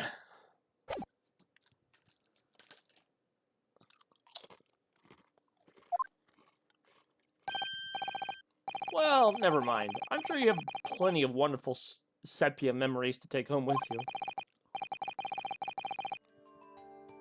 In any case, when exactly did you take that photograph?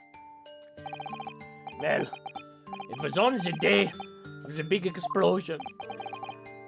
You don't say. When I pressed the shutter release, there was this very loud bang. The hot wind rushed over my face. I mean, this photograph was taken a split second before the explosion occurred.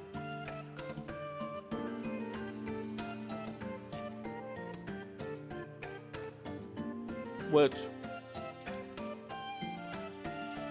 is kind of crazy to think about.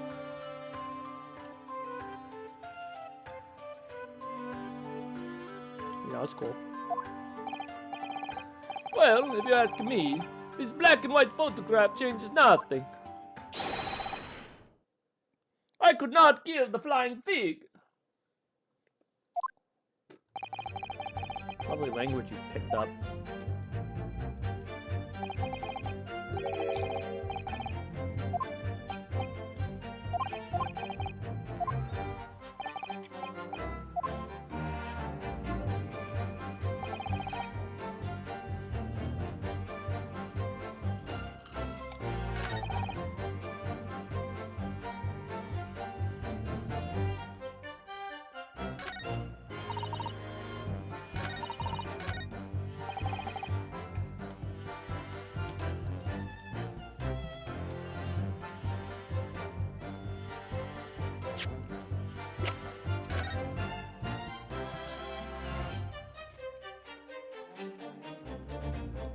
Well, you can't tell the colors. He said they have red and blue zigzag stripes. I feel like you should be able to tell from that. Even though this is, you know, colorless. You'd be able to see the stripes. What?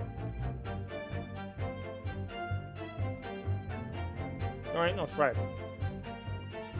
So this might not actually be his balloon. Especially since literally nobody's on it. Which, my question is, why is it in the air to begin with?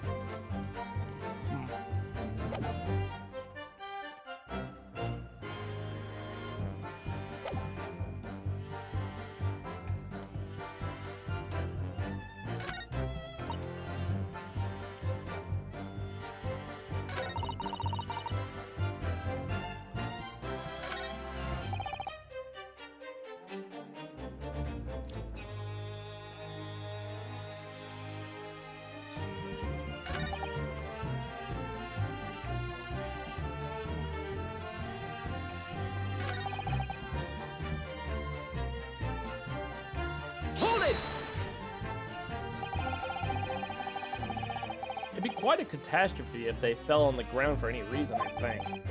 On that note, Mr. Loon, tell me, what is it that keeps these balloons in the sky? Are you an idiota?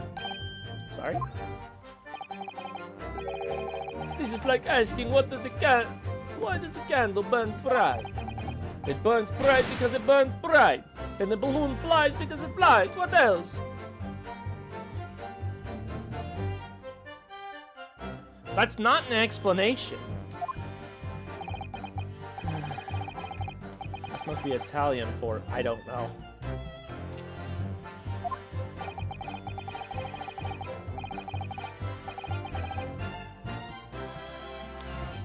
There are two types of flying balloons, hot air balloons and gas balloons.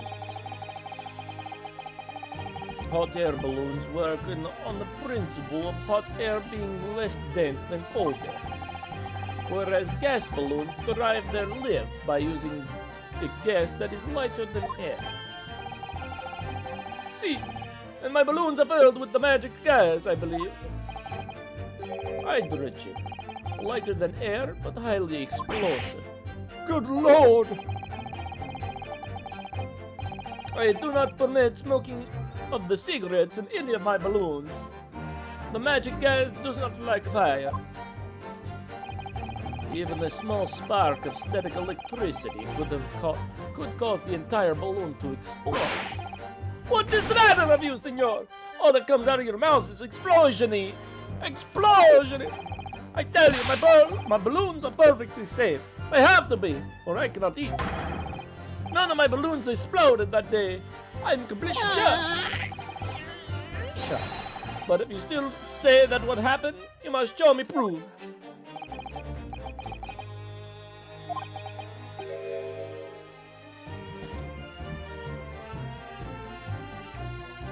But if none of them were damaged, then what was the one that exploded?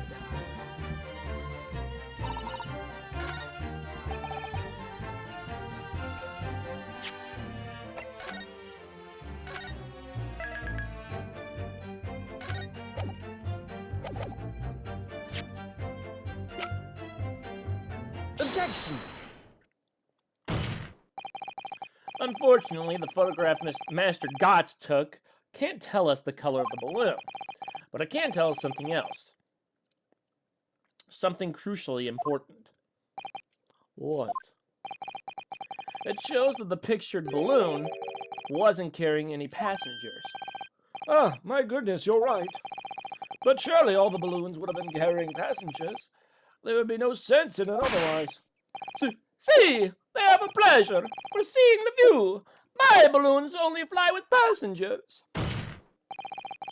Which tells us that the pictured balloon isn't one of them. So when the incident occurred that day, there was a fourth balloon in the skies above the experimentation stage. The mysterious green balloon. I know nothing. Niente. I can only tell you one thing. If this balloon was not carrying any passengers, then it was not one of mine. Objection! There are illegal tradesmen everywhere you care to look. Clearly, one such entrepreneur decided to capitalize on the opportunity presented by the Great Exhibition and managed to operate balloon flights on Mr. Lund's patch without him realizing. See, the competition trying to steal my profits. I did not notice because of the experimental that went wrong on the stage. This fourth balloon exploded at the very same moment Mr. Asman was beamed from the stage below. Right. So them scraps that fell to the ground after it left them scorch marks, they didn't come from the stage at all. It was bits of the balloon rain down. Because no one was in it, it didn't get no attention. A mysterious fourth balloon carrying no passengers silently floating over the experimentation. Objection! This photograph shows us nothing more. A stray balloon carrying no one and operated by some rogue trader. Clearly it has nothing to do with the case.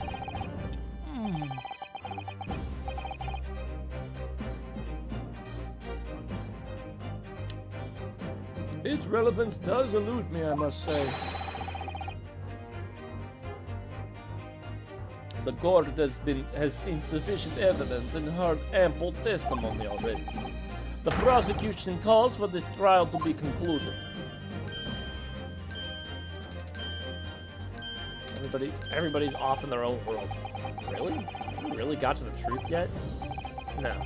Can't let this opportunity slip away. The jurors' minds are made up, and not in our favor.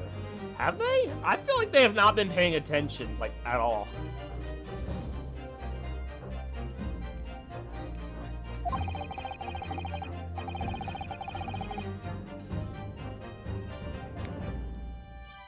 What else can this photograph tell us? Is there nothing more we can learn from it? Objection! Ladies and gentlemen of the jury, wait! Don't give your decisions yet. The photograph from Master Gotch may well be hiding one more vital clue. What's that? A vital clue? Objection! We're well past the point of mere possibilities. It's time for definitives now, so tell the court. What exactly does this alleged clue of the photograph prove?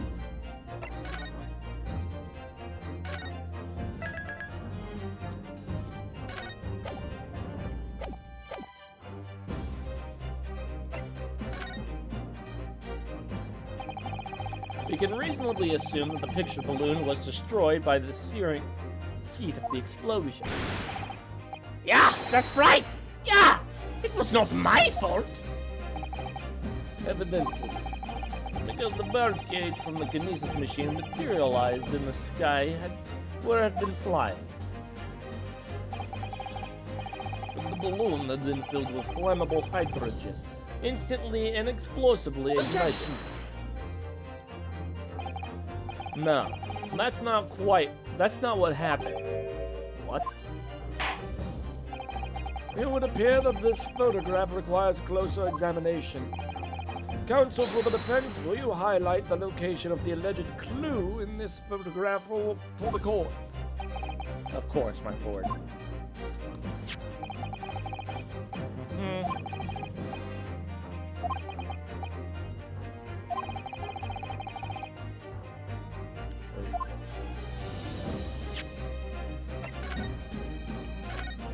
I mean, it's pretty fucking obvious because it's like right there.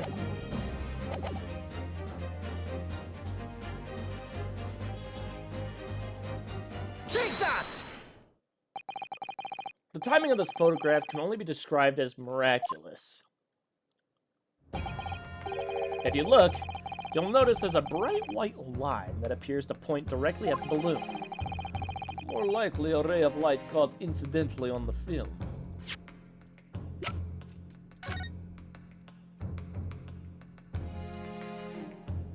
What?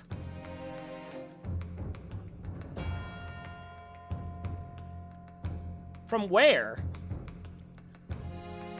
It's like going this way.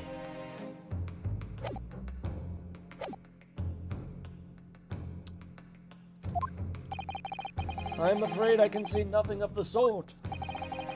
If you look with a magnifying glass, my lord, it becomes clear of what the nature of this bright light really means.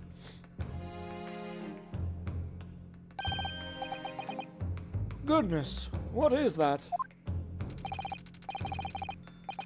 Undeniably, some flash of light, yes. You're dumb. Oh, Goody! Do you think it might be lightning? Well, it couldn't have been a final day. I forgot I give him the Austrian, but... I believe it may have been looking. We may be looking at fire. A bolt of fire headed straight for the balloon, like an arrow.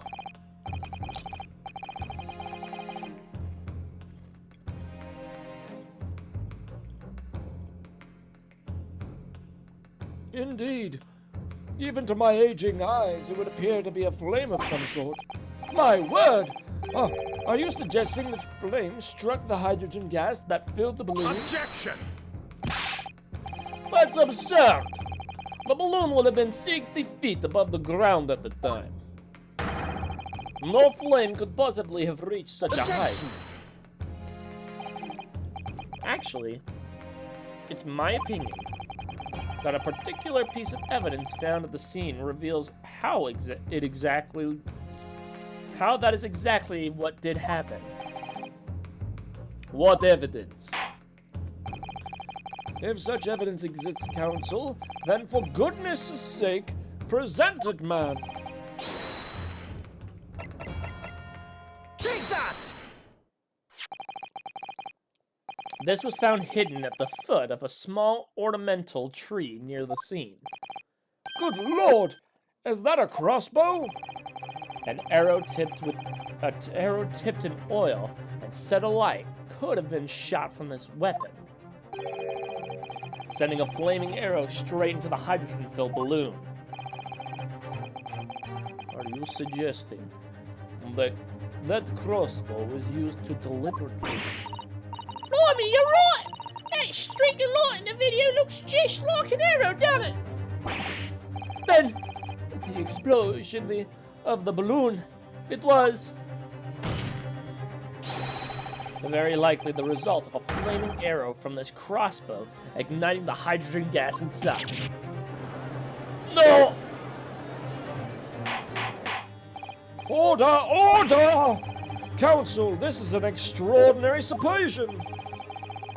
If the aim will cause the balloon to explode, the shooter could have used a gun, of course. However, there's an obvious reason why that would have been out of the question. The noise of the discharge, of course. That's right. By using a crossbow, the projectile could be fired at the balloon silently.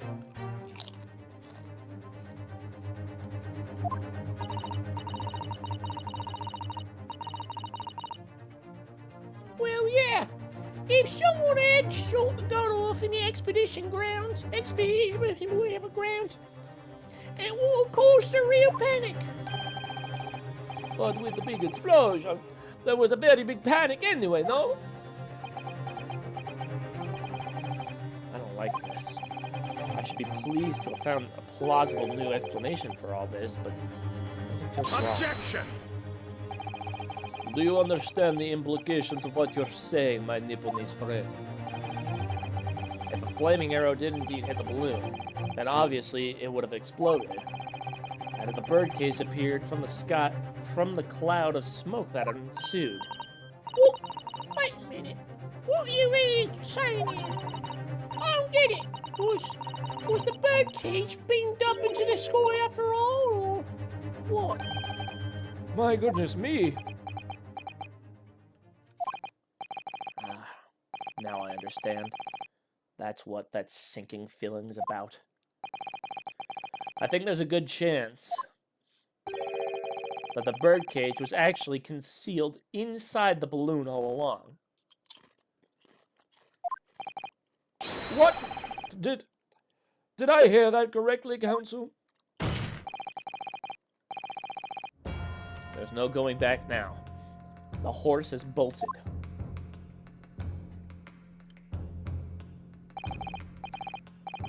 Let's assume, as I said, that the birdcage was hidden inside the green balloon from the start. On stage, when the experiment was started, the birdcage was instantaneous, and the instantaneous kinesis machine disappeared in a cloud of smoke. At that moment, a flaming arrow was fired from the ground, causing the green balloon to explode and drawing the attention of the spectators to the sky above their heads.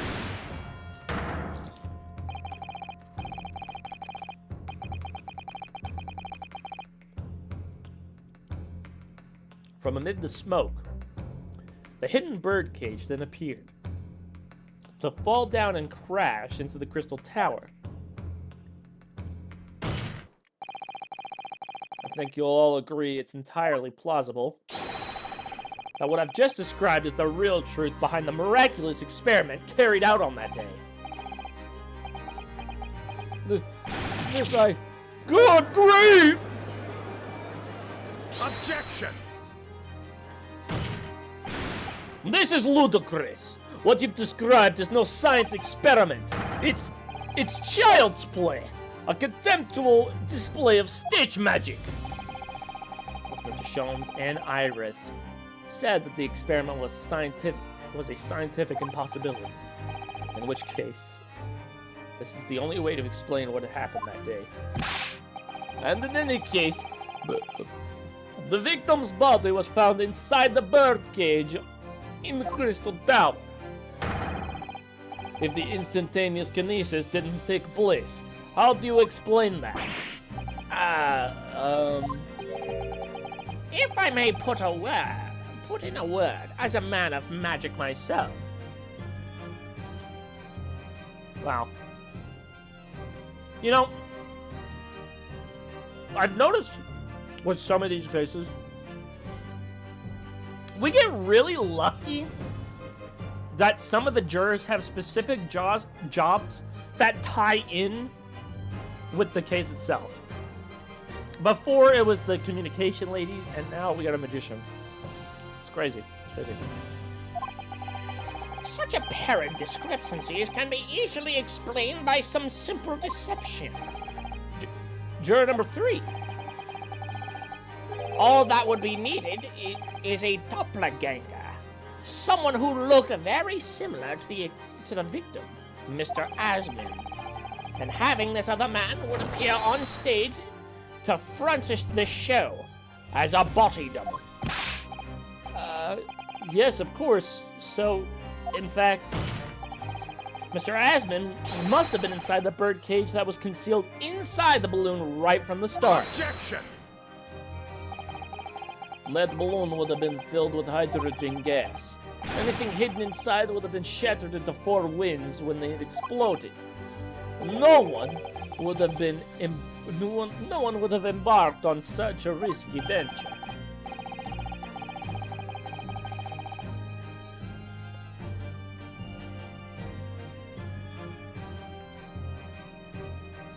Not necessarily. The explosive force of the balloon gas would very much depend upon the mixture ratio. Chair number 4. Yeah, well, aren't we just really lucky about this? Flying balloons are really filled with pure hydrogen, but a mixture of other gases, such as helium as well.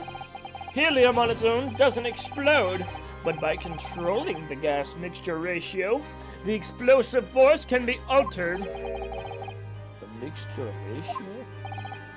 Obviously, the victim's body would have suffered some burns.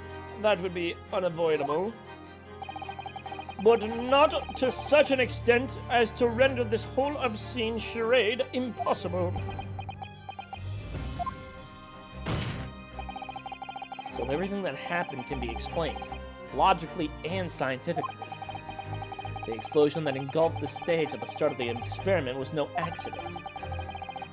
It was all part of an elaborate deception to make it appear that instantaneous kinesis had occurred. Well, goodness me. And if we accept that this is what happened, it means the victim, Mr. Asman, was never present on the public experimentation stage to begin with. In short, he couldn't have been killed by the defendant, who was on stage in full view of the entire time.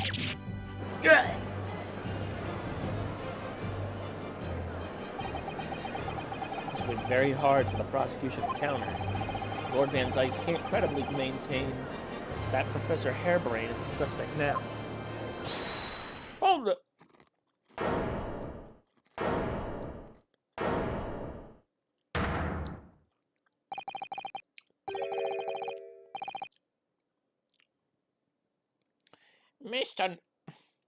Mr. Naruhodo, I appreciate your efforts. Thank you.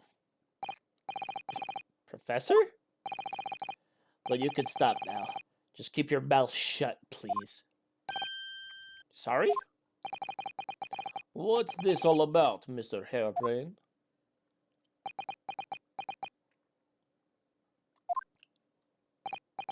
I, Albert Hairbrain, hereby confess that it was me who stabbed Mr. Odie Asman.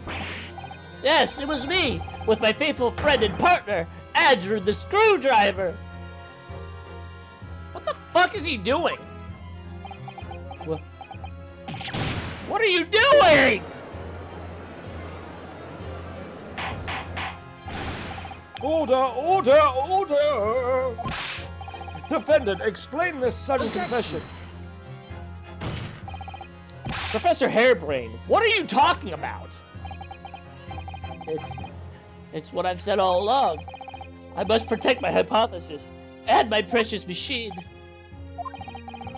You stand there and claim it was all a trick, all an elaborate prank, but where's your proof? Oh, you'd have to examine the machine if you wanted to prove it. But then it would be all over. The beautiful hypothesis would be laid bare. I mean, to dignify of all. It's clear that you drew the plans for the experiment, but you didn't actually build it. It's quite conceivable that you were duped, Professor. If you'll just let me be... Barrack! Yes? I'll cooperate. I'll do whatever you say, I swear it. So please, ensure the Special Dispensation for Scientific Equipment Act is adhered to and protect my creation.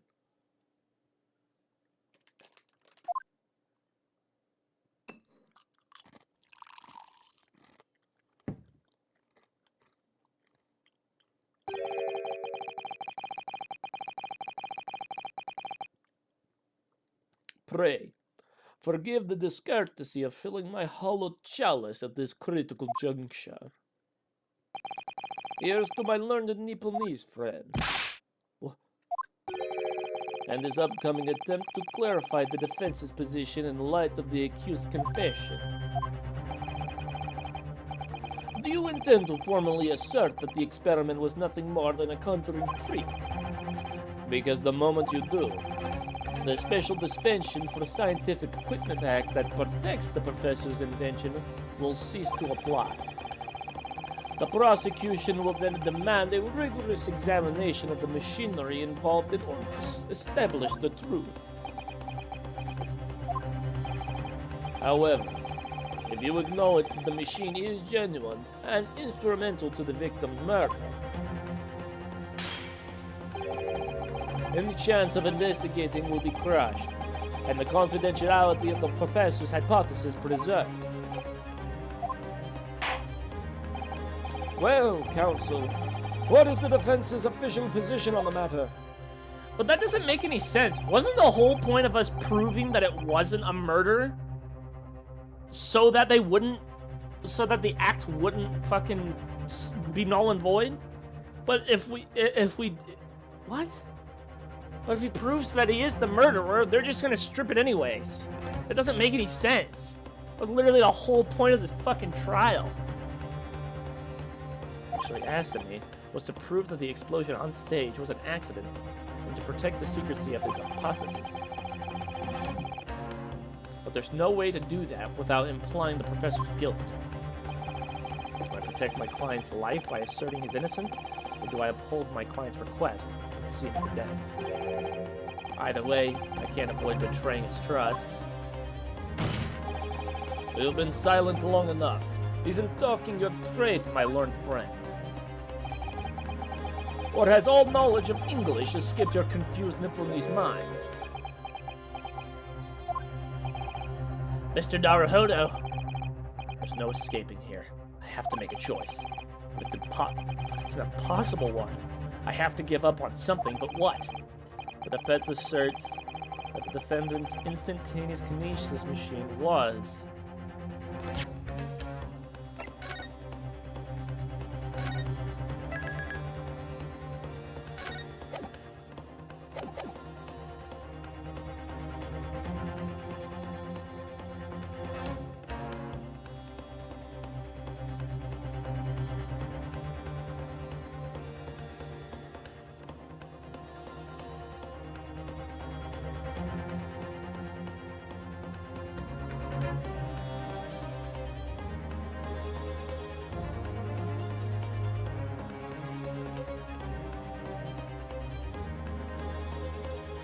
Honestly, I have to do it. I have to say it's a conjuring trick. Because if I don't, then the real person who murdered him will get away.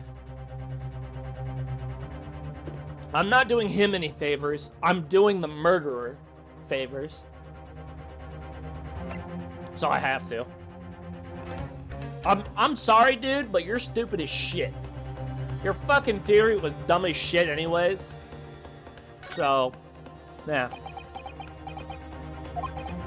Sorry, Boner Man. Yeah! No, I can't say it. My client places faith in me. I can't just let him down. What must I give up on? It's not the question you have to ask yourself. How about no? It's what I can protect. What can I... It's Susudu! Hello again, Mr. Naruhodo. It's been far too long. Susato-san! But what are you? Hi-ya! Ah! Ah! My first Susato takedown in 6 months! There'll be time to talk later, Mr. Naruhodo. For now, we must concentrate on the task at hand. Which is working out what I have to give up on. Which is working out not what I have to give up on, but what can I protect? That's crazy.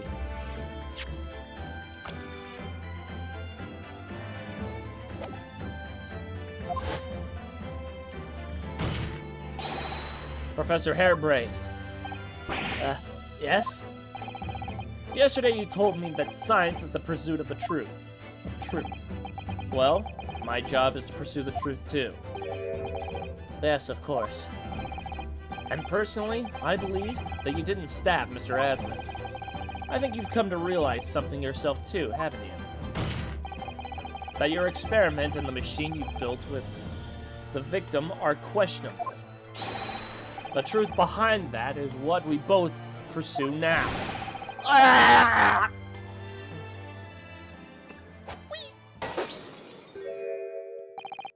So, you finally opened your eyes. What? And as for you, Albert, you can't ignore this any longer. Having heard my learned friend's assertion, don't you have something to say? Barrick. Lord Van Sykes. Gosh, I've never seen him speak that way before. In truth, there is one thing. Something I've remembered that's of relevance. What? On the day it happened, just before I began the experiment, I saw a man near the stage. A man holding that crossbow. I beg your pardon? You son of a bitch, you kept that from me. Professor! Did the man have any distinguishing features? What did he look like? Taller than me, and thinner than me, with straight hair, straighter and wider than mine. Let me see. One less lens than me, too. A monocle. A rather stylish black monocle. But one thing in particular that will help to positively identify the man, you see. I know him very well. After all, he's the engineer who built my invention. What? He built the machine? That's right. Mr. Asmund introduced me to him a year ago. He's the man by the name of Enoch Drebber. Enoch? Drebber? Does this name mean something? Members of the jury seem flustered. Not a name any scientist wishes to hear. That man's abomination. Not a name any conjurer wishes to hear either. Who on earth is he? I'm afraid this isn't the first tale of this nature that I've heard in scientific cycles in connection with that name. There's talk of other flamboyant experiments that turn out to be nothing but staged trickery in the end. Obviously, the rascal is after the government's research grant money. What magicians are in need of money? When magicians are indeed of need of money, I have heard of them resorting to these underhanded tactics. Some acquaintances of mine, with experience of such things, have mentioned Enoch Drebber's name before. The man is both an engineer and a magician. Yes, we're dealing with an unparalleled confidence trickster here. That's Enoch Drepper for you.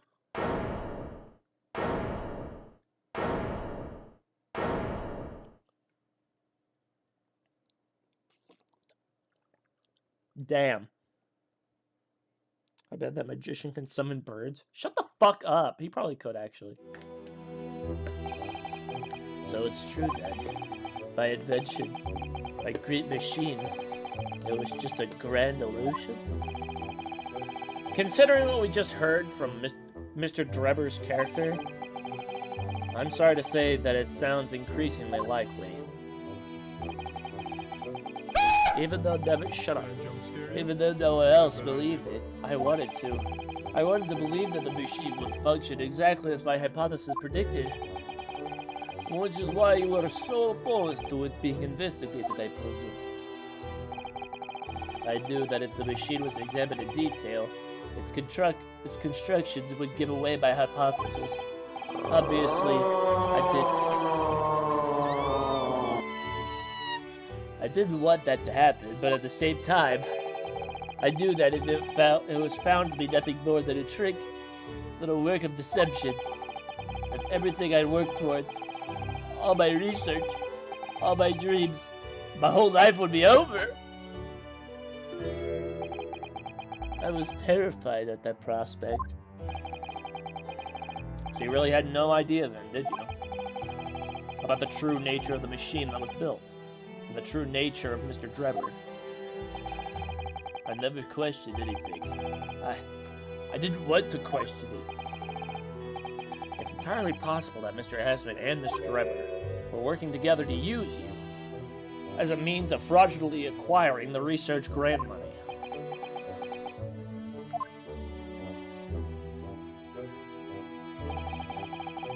When I announced my invention to the crowd that day, it was the finest moment of my career.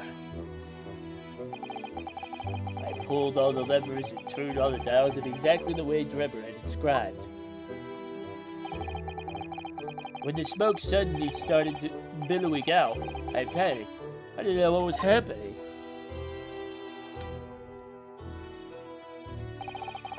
But I really don't know how the whole illusion was made to work. I don't know anything anymore. Poor Cabbage Head. Let me confirm one final point with you, Professor.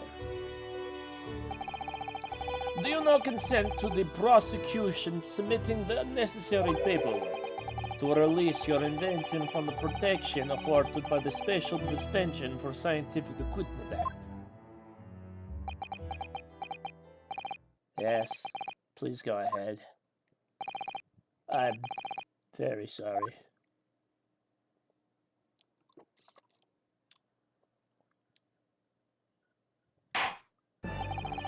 It would appear that we shall have to suspend proceedings for the remainder of the day now. Lord Van Zyte, My lord, the court has newly been made aware of another party whose involvement in this matter is critical. Yes, Mr. Drebber. Gather information about the man. If possible, I should like him served with a subpoena. with pleasure, my lord. Now, counsel for the defense. Yes, my lord. When we reconvene, I shall be looking for one thing and one thing alone from you. Evidence that the defendant is innocent of the crime for which he presently stands accused. I understand. Good. In that case, this court is adjourned until tomorrow morning. Now leave. You need to leave.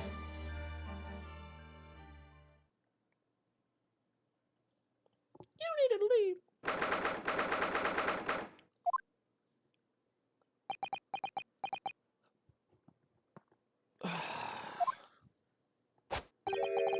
Mr. Naruhodo, Yes?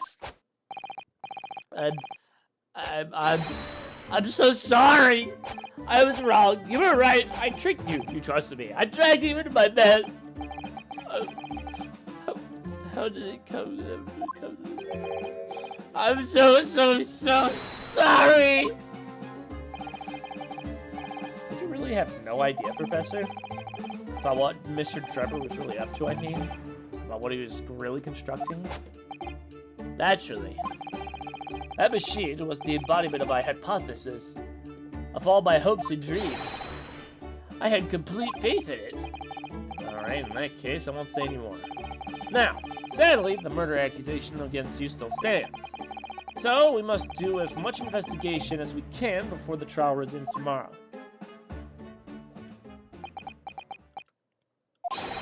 Well, thank you for doing so much for me.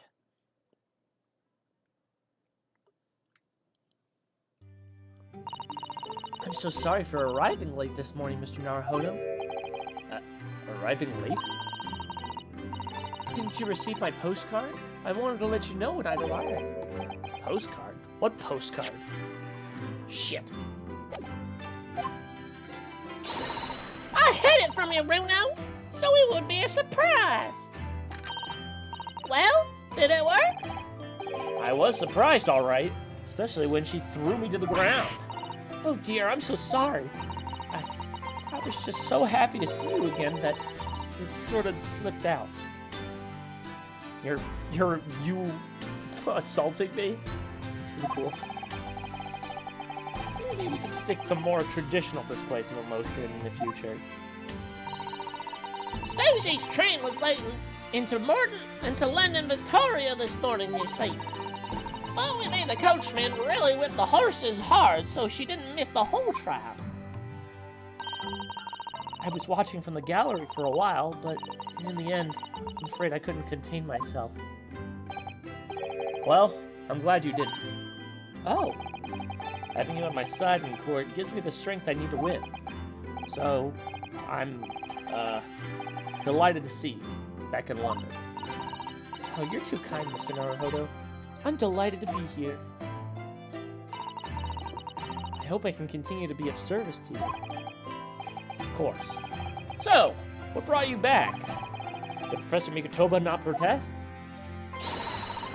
Let's save all that conversation for when we're back home, shall we? You know, I made one of my most special blends ever for this special occasion.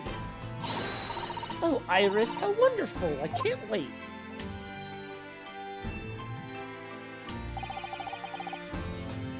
Susato-san was back in London.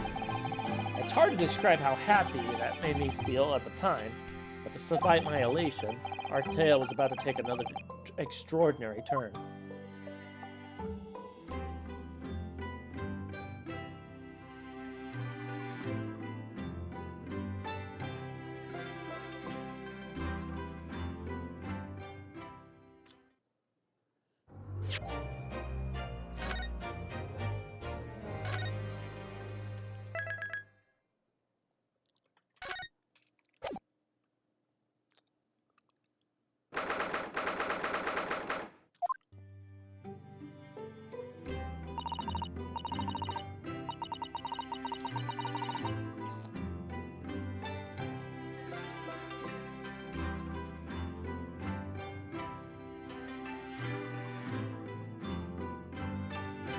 Oh, this room. It's been too long. It hasn't changed in the slightest, though.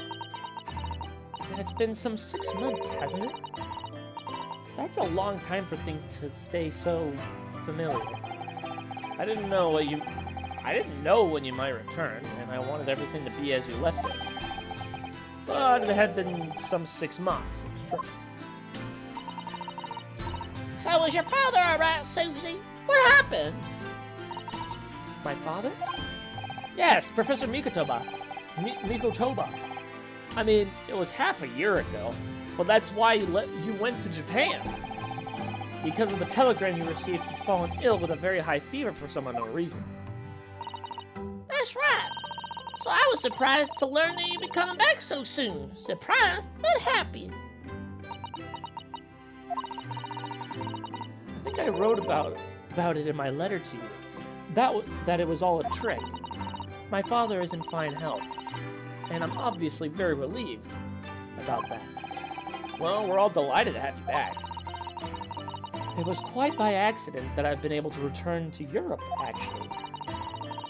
It's because of a very grand conference called the International Forensic Science Symposium. The International Forensics. That's the same symposium Lord Strongheart mentioned. Anyway, I've arrived safe and sound, and all that matters is that I'm here now. After all, I haven't yet fulfilled my promise to you, Iris. Oh! You must tell us everything that happened while you were back in Japan. Yes, of course, I shall. And there's one other thing. Something you wrote in your letter about that particularly grabbed my attention. About, Hugh. About Kazuma. I know. I'll tell you all that I can.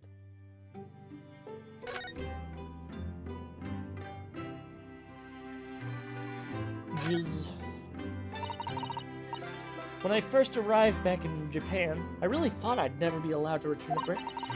But curiously, after that awful trial at the Supreme Court, Father's mood changed entirely. The awful trial? Oh yes, for the murder of Giselle Brett. Oh, you dressed as a man then, didn't you, Susie? Oh, well, yes. Since women are forbidden in the courtroom, I had no choice. Wow, amazing! I wish I'd seen it. Don't you, Runo? Yes, I suppose so. I want to play at being a lawyer now. At being a lawyer now, I could wear a false mustache, maybe. I don't think any mustache could hide the fact that you're just 10 years old, Iris. There's something else I've been wanting to ask you, Mr. Sato. That's about the real reason why Professor Mikotoba summoned you back to Japan. You said in your letter it was something to do with the convicts' loot we found in Mr. Natsume's lodgings. Oh, yeah. That's right. The very large dog collar we found with the bee emblem on it. It seems Mr. Natsume included a drawing of the collar in the report he submitted about his time in Britain.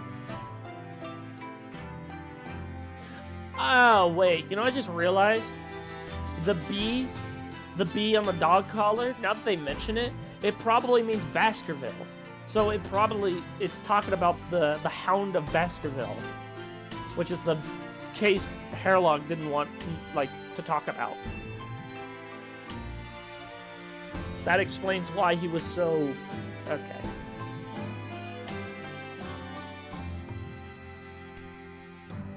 Seems Natsume included a drawing of the collar in the report he submitted about his time in Britain. I understand that when Father saw the report, he turned as white as a sheet. Why would that be then? Father came to Britain himself, of course, to study, and it was some time ago now, but he stayed for 6 months. I can only imagine that something must have happened during that time. But if he refuses to tell me what it was, then I intend to find the answers for myself. And have decided that I, for one, won't keep any more secrets. Oh, Susie. Very meaningful look Susato-san's giving Iris there.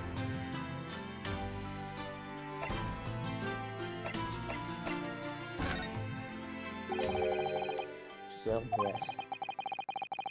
The woman whose unforgivable actions ended in me being wrongly accused for a crime I didn't commit. The murder of Dr. John H. Wilson. Yes, Giselle Brett. That's a name I won't forget for as long as I live.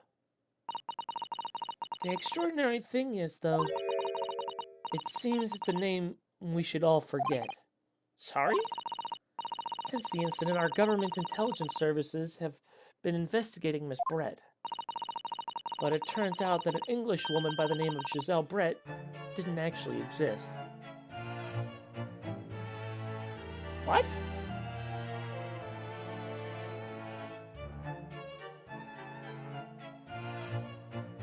What? So it was a fake name, or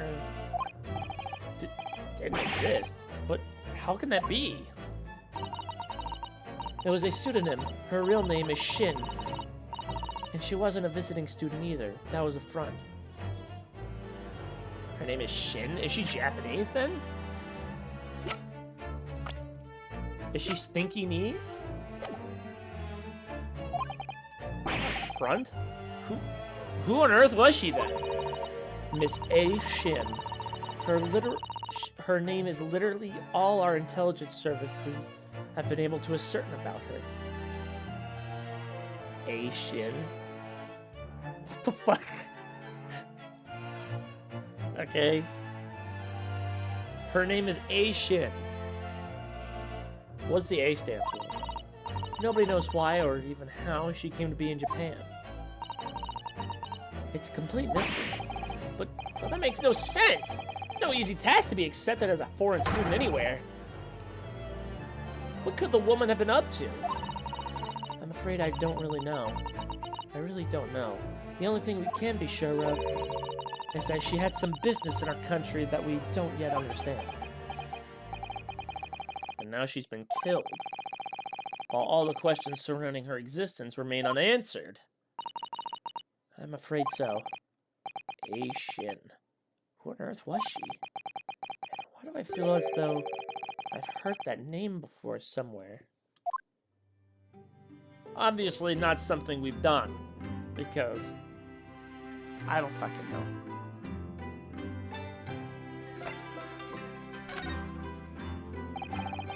Lord Strongheart mentioned something about that symposium too. I think he said that investigative authorities from 40 different countries would attend. Yes, and from Japan, my father and Judge Jigoku have been invited. It's something of an honor, I believe. Well, Professor Mikotoba is the leading expert in forensic medicine in our country, after all. But who's the other person you mentioned?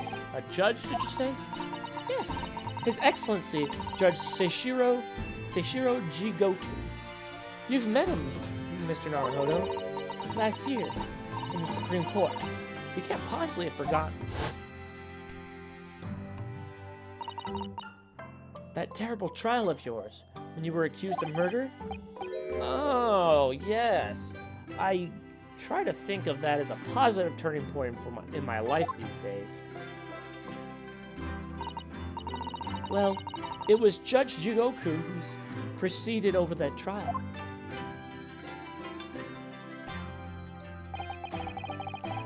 If I'm perfectly honest, I'd be happy never to see that man's face again in my life. Oh, well, anyway, as Father was invited to the symposium, he agreed to me returning to Britain, too. He won't actually arrive until next month, but, well, I couldn't wait. So I pleaded with him, and in the end, he agreed to me going on ahead. Yes, about the symposium. It seems as though Lord Strongheart has put an awful lot of work to make it happen. It's obviously very important. I believe it is, yes. As I understand it, Lord Strongheart organized the entire event himself. I think he's hoping that by achieving exceptional results, he'll get the job of Attorney General, the most senior position in the British justice system. He's hoping to use his power to create the world's finest policing institution. That's what Father said anyway. Apparently, it's Lord Strongheart's lifelong ambition.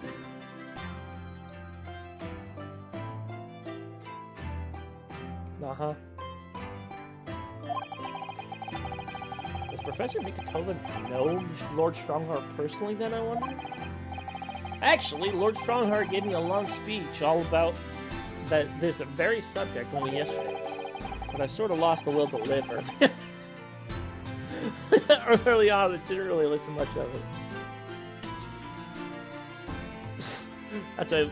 That's a way to phrase it. How trying for you. Lost the will to live.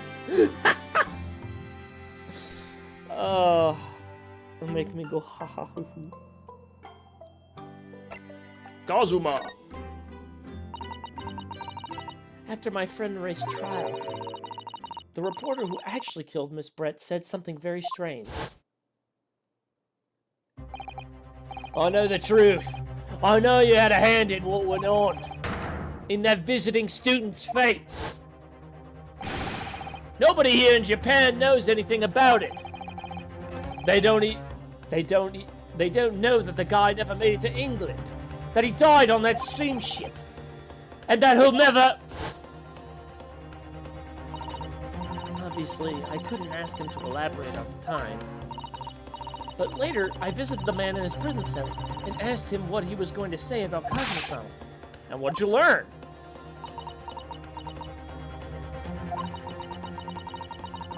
After he died on the voyage to Great Britain, his body should have been unladen at the port of Hong Kong and passed into the care of consultant staff there.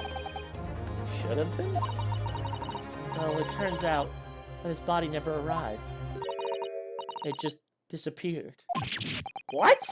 Kazuma's body vanished? Our government tried to cover the fact up, it seems. They erected a grave on the cliffs by our hometown. Except Kazuma-sama isn't there. Did Professor Mikotoba know about this? Yes, it would seem that he did. That's fucked up. The fact that he wouldn't tell us about that is kind of fucked up. But he didn't tell me. They're still investigating what happened to Kazuma-sama's body as we speak. I just don't believe it. And what is this acute feeling of apprehension I have all of a sudden? His body disappeared? I don't know. It could be entirely possible that he lived.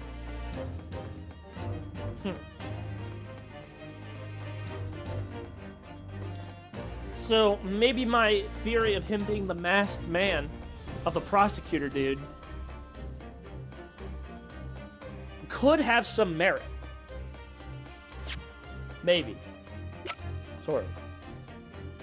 Possibly. I don't fucking know. It could be him. That's what I'm trying to say. It could be this guy. Because he I think they said something about him arriving like quite a while ago, like months ago. I don't know. Kazuma Mystery.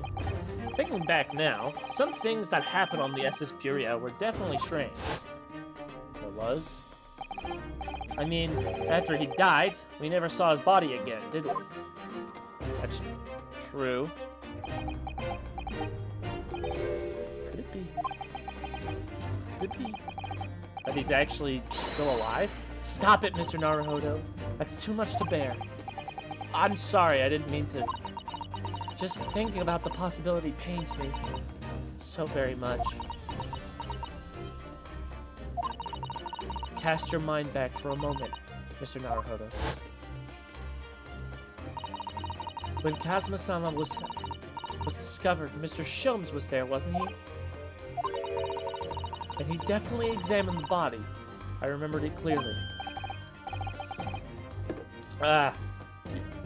You're right.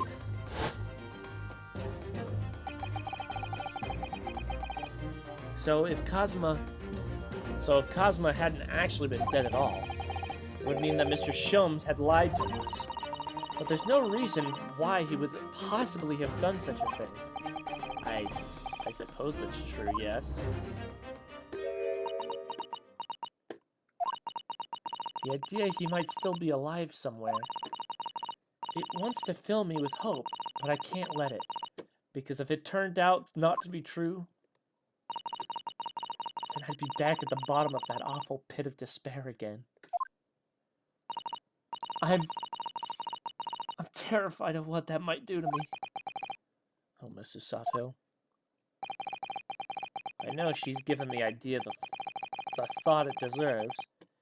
It's Susato-san we're talking about after all. So I probably shouldn't push it now.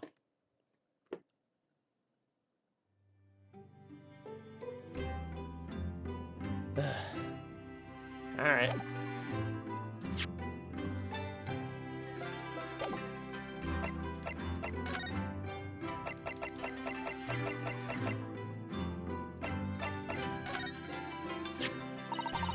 You're still taking care of that armband, I see. I'm so pleased. Well, yes. It feels like I wouldn't be me without it now, to be honest. Oh dear. There seems to be a thread coming loose just there. Look!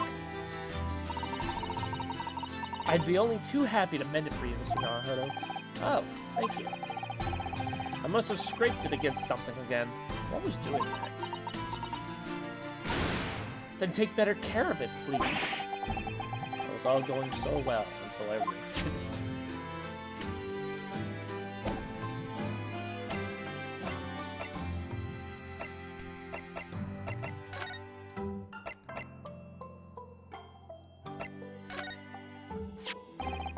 About this paper, Mr. Sato.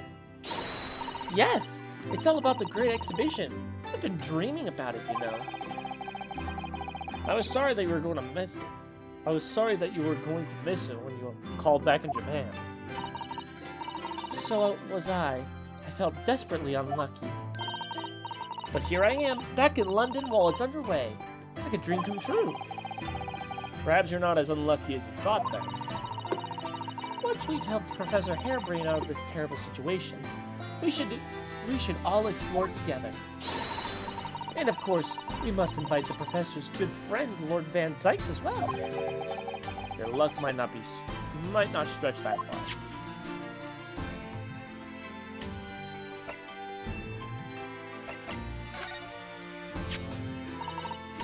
This used to shoot down the balloon, wasn't it? Yes, with a flaming arrow. It's quite a formidable weapon. I'm quite accomplished with a longbow myself, you know. No, really? If you were to balance an apple on your head, Mr. Naruhodo, I'm quite confident I could hit it at a good 50 meters away. Quite confident, you say? Does the apple necessarily have to be on my head?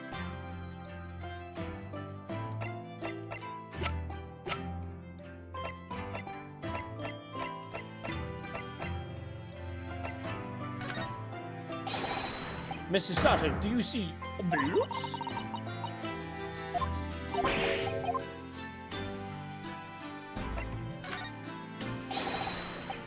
Okay. I'm guessing I have to present evidence.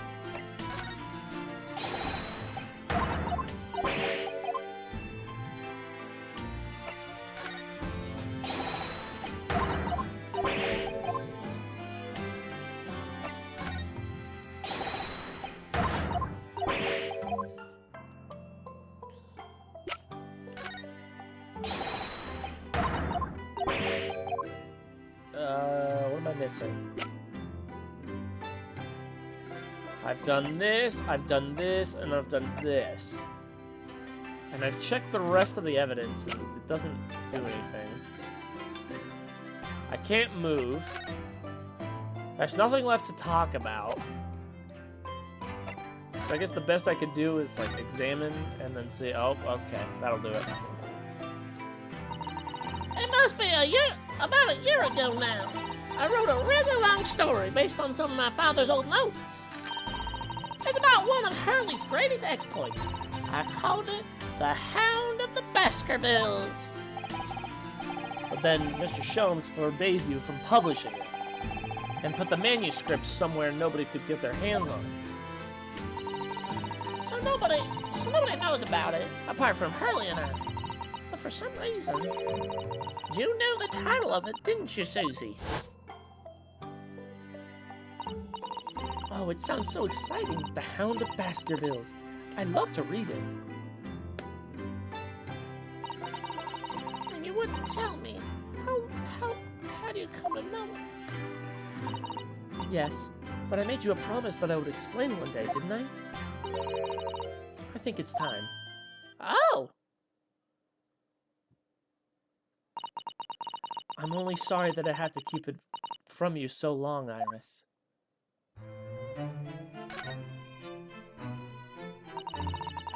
It was completely by accident that I came to know the title of your manuscript, Iris. It was a short while before we left Japan. I was cleaning Father's study and I saw something on his writing desk. A large box of papers. There was a label affixed to the box that was written in English. It read, "The Hound of the Baskervilles." What? A Baskerville story? Of course, I had no idea what it was at the time. But Father came in and... Susato, what are you doing?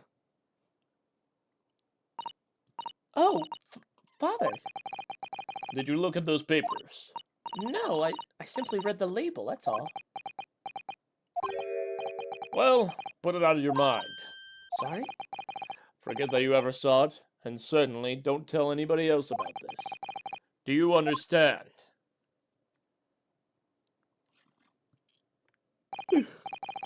But what was Iris's manuscript doing in Japan?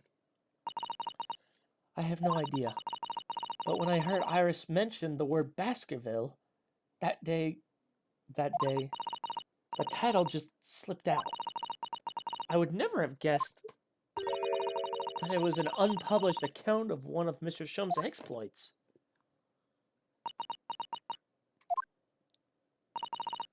When I returned to Japan, I asked my father to explain, but he refused to answer any of my questions. And there was no sign of the big box in his office.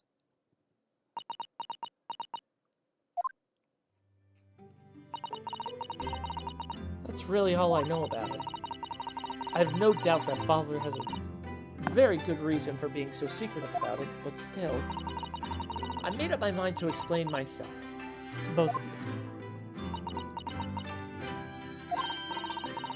Well, thank you for being so honest, Susie.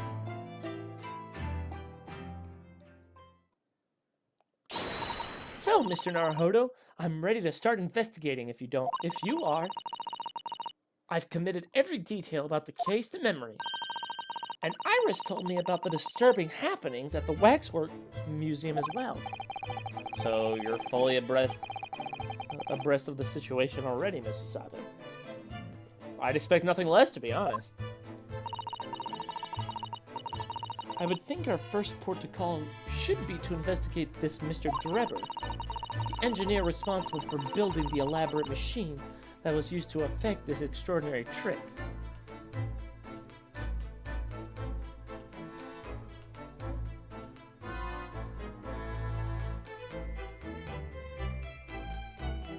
How much you want to bet? How much do you want to bet Mr. Drebber?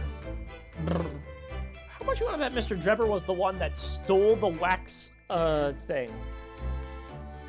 Not only did he steal it, but he used it as what's-his-face's body double.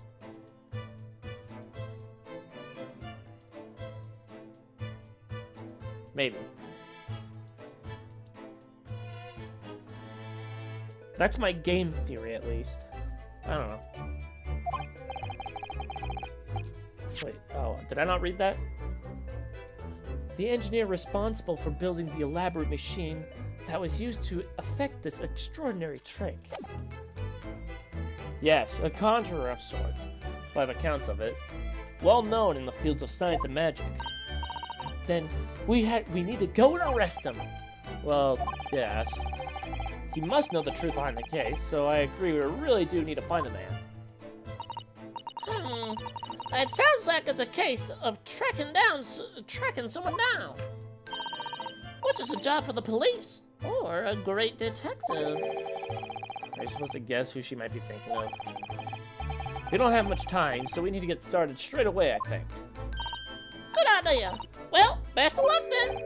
Oh, you're not coming today? I'm going to Brixton Road shortly for the herb market. But let me know later how you got on, won't you?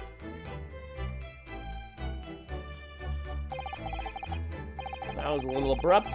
The pull of the herb market must be strong. Herb, he's the name that you know. Herb, he's the star of the show. Alright, let's get the fuck out of here. Oh my goodness, that's a lot of places.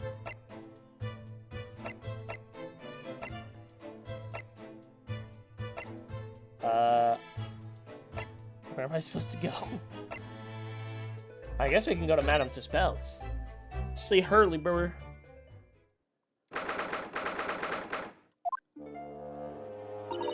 Oh my! No wonder it's called the House of Horrors. I'd rather turn my heel and go straight home via the confectionery. Shut up! Shut the fuck up! We're going to Spooky Land! We're gonna see... Oh, dude, you know, I just realized we're gonna see Witch Mommy again. Oh, I'm gonna go... Being scared makes you crave sweets? I can understand that. I was looking forward to for a reunion after 6 months away, but... There's no sign of Mr. Sholmes anywhere. That's strange. We should be here investigating the abduction of the Waxwork. Oh well. I suppose we'll just have to come back again later. No, I wanted to see my waifu. Where is she? Where is she? No. No. No.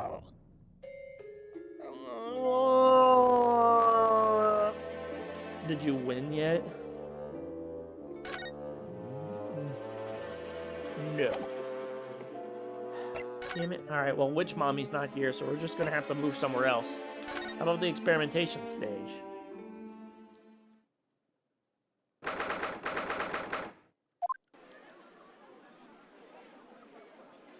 Ah, she playing with a little doggy. I had no idea there were so many people in the world. What the fuck is that supposed to mean? I know what you mean. It's really packed here today. It feels as though it's taken us 2 hours just to make our way through the crowds at this point. Has it? I shut my brain down so I didn't really notice, to be honest. Damn. Naruhodo over here keeping it real. Gosh, I do wish I had your absence of mind sometimes, Mr. Naruhodo.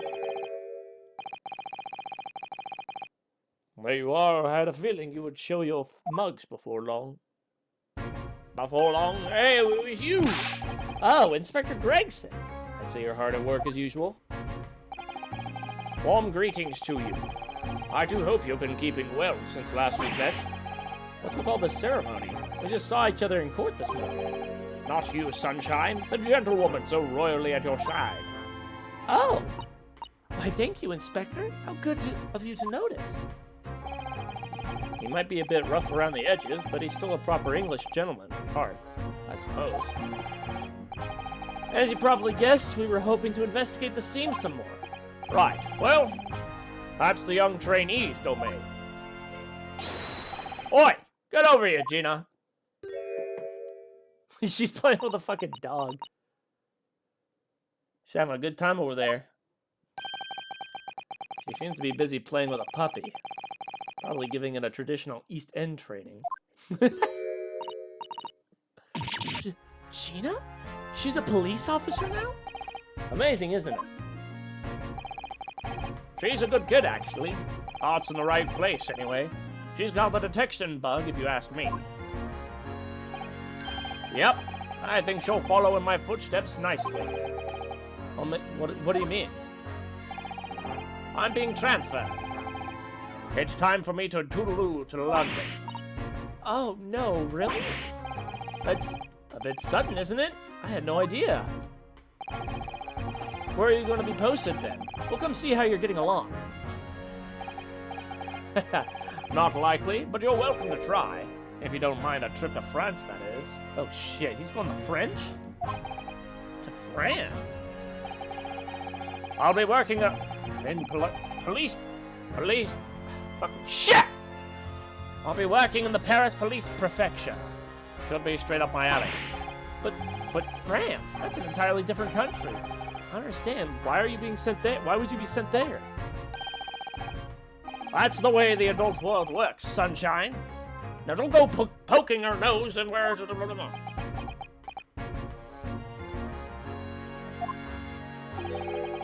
I'm intending to take the kid with me when I go. What? You're taking Gina to Paris? Well, I can't leave her here in London. Who knows what become of her? I suppose he's worried she might slip back into slipping her hands into people's pockets and purses. I don't think he's worried about her pickpocketing, Mr. Naruhodo. I think he's worried about the reboot. Oh, of course. So that's what's playing on Inspector Gregson's mind too, isn't it? Anyway, I haven't mentioned any of this to Gina, so don't go blabbing, you hear me? No, of course not. I've got to keep that diving diva safe and sound, until all of this is over at least. Oi! Did I just hear you?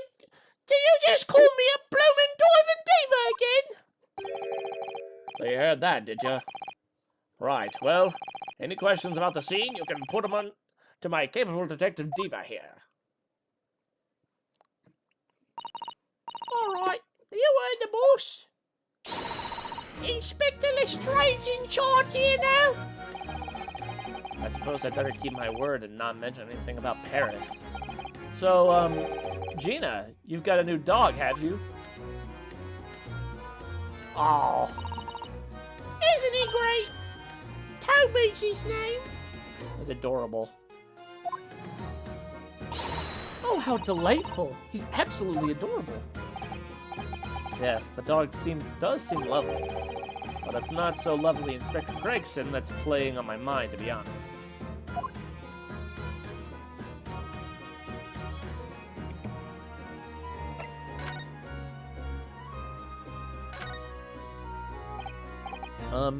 Gina. We're actually hoping we can investigate the scene again. Yeah, alright. If he's around here, you can do what you like. Oh, that's alright, is it? I'm gonna be playing with my new friend here. Oh yes, Toby. Don't you bark at me, boy. The machine that exploded must be at the top of those stairs, I presume. I haven't actually seen it yet, so if you don't mind. Sorry, you can't go up there, Suze. Oh, It's like I told Olo yesterday. Even I ain't allowed near that wreckage. What's it called again? The reason we ain't supposed to touch it? The Special Dispensation for Scientific Equipment Act. Is that what you were thinking of? That's the one. That's why only them lot are allowed up to investigate it. What are they called again? The forensic something? The Forensic Investigation Team? Is that what you were thinking of? That's the one, yeah. But isn't the case about the special disposition being lifted has been lifted? I think so. I didn't really get it, to be truthful with you.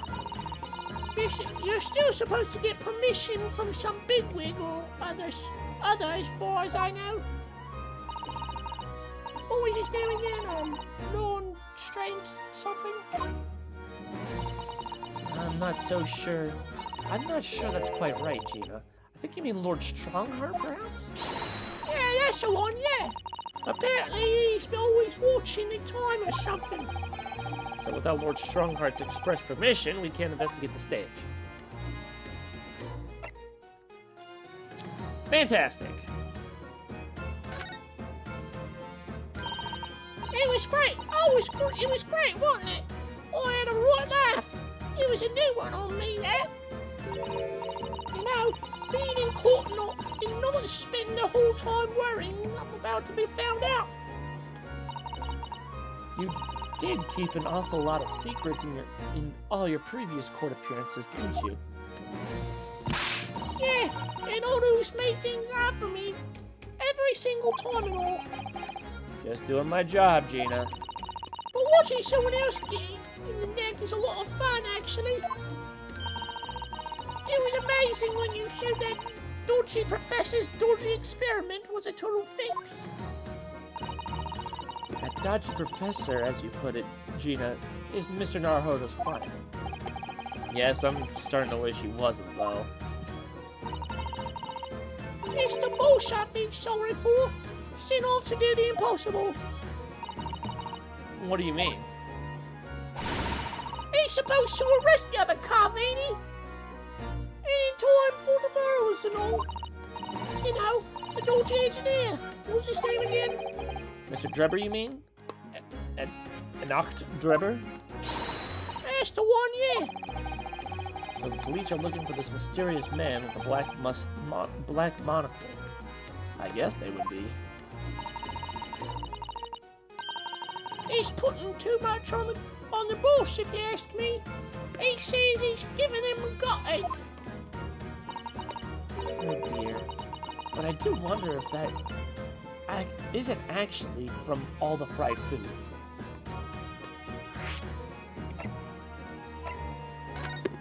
Ow.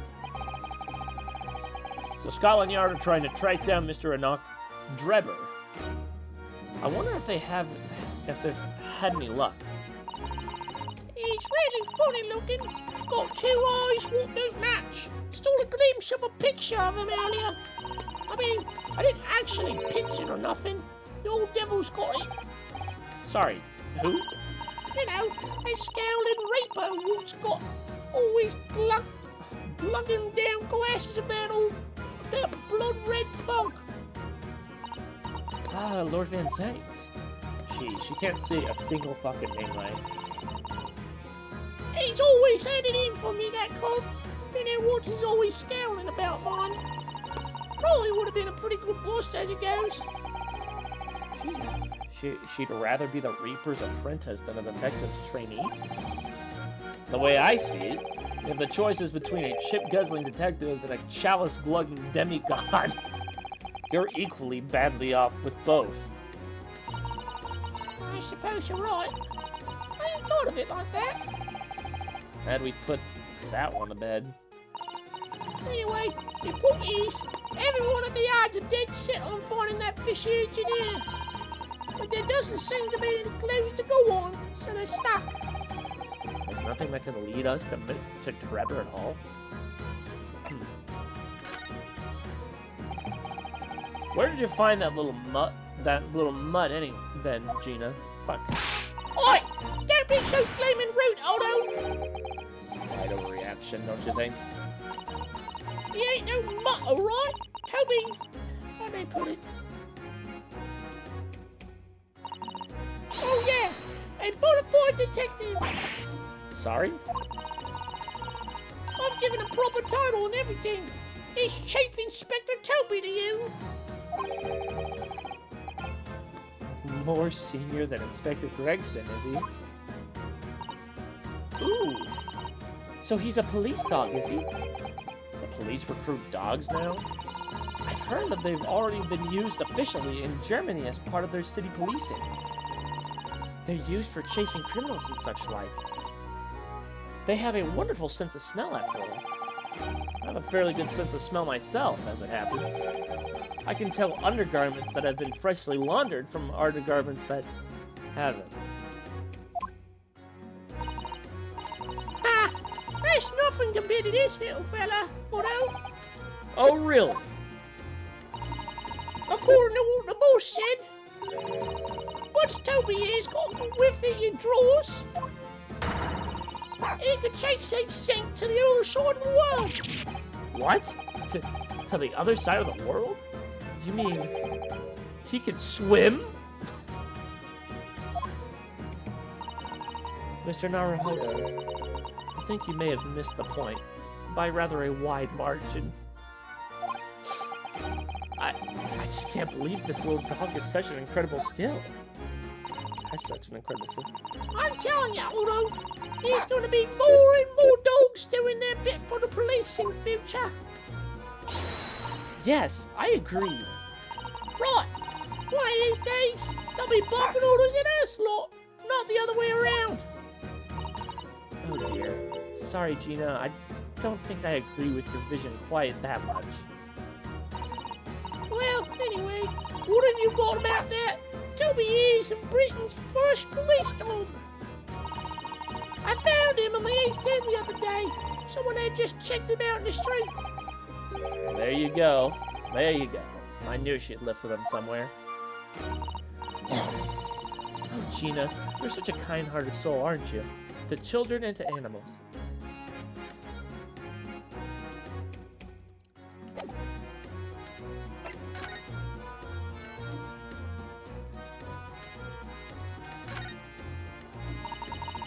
Here's the scorching on the ground that you mentioned.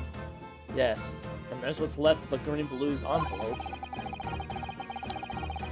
All clear evidence that the balloon that exploded on the day of the incident. Poor Professor Harebrained. I do feel sorry for him that his dreams have been shattered like this. Someone's well and truly burst his bubble, as it were. Ha ha ha ha! Ouch.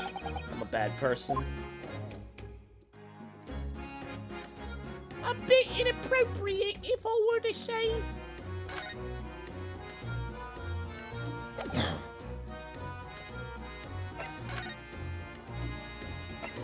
Okay. I guess we can go to his office and see if we can get permission.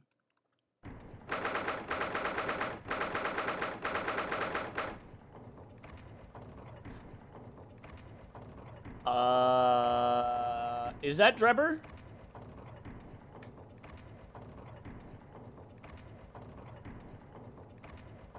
Is that Drebber? That could be Drebber. It's the white hair. It's skinny. That ass. Anyways. Oh, who's that standing beside Lord Strongheart? I wonder. I've never seen her before. Oh, maybe. Okay. Oh, definitely. Oh, damn. She kind of. Woo. Ah, the young champion of the court. You had some success this morning, I understand. And you've thrown the entire government into disarray as a result. Oh. You mean because of Professor Harebrained's experiment? Sham science being demonstrated at London's great exhibition. The country's been made to look foolish, and now politicians are scrambling to respond. Lord Van Zykes is in Whitehall as we speak, giving an emergency briefing. Oh dear, I didn't mean to cause any trouble.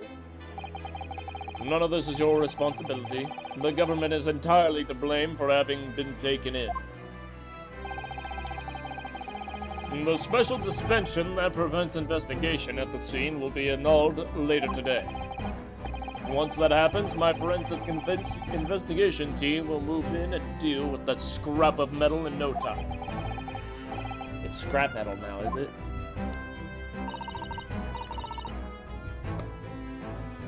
Good lord, she looks like a... What the fuck?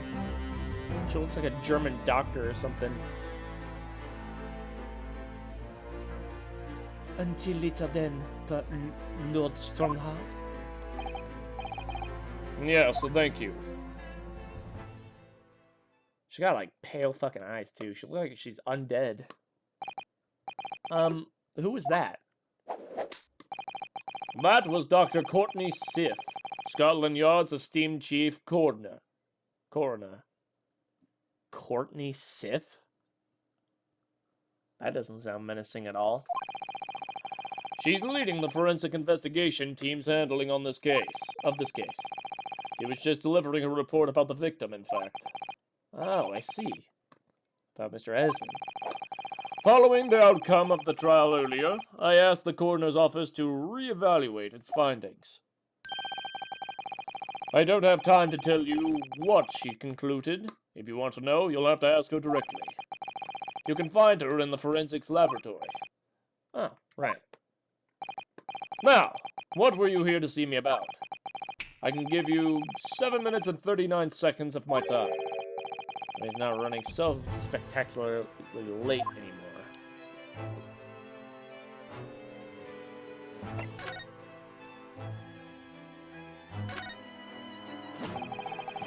What exactly is the forensics investigation team that you mentioned before? The British Empire's police force must become the most exemplary in the world. For that to happen, it's imperative that we embrace forensic science and everything it has to offer. I first created the forensic investigation team a year ago now. Unofficially, of course, to pave the way. Goodness, a year ago? At next month's symposium, I intend to present the results of their work to the world. Once I do that, the House of Lords will be powerless to oppose the creation of a full-scale forensics division. And once that happens, the position of Attorney General will be mine, and criminals will suffer dearly. What do you mean? For too long, those scoundrels have made a mockery of our legal system with false evidence and bribes. The London scum is about to be rounded up and burnt in the fires of hell. Very... okay. I intend to see it personally. By creating the finest police force in the world has ever been known, to protect our honor and our future. Look at those eyes. He means every word. Now that I think about it, they kind of have the same eyes. They both have like silvery, like pale eyes. Dr. Sith is an extremely reliable coroner. I wonder if she's in... oh, yeah, there she is.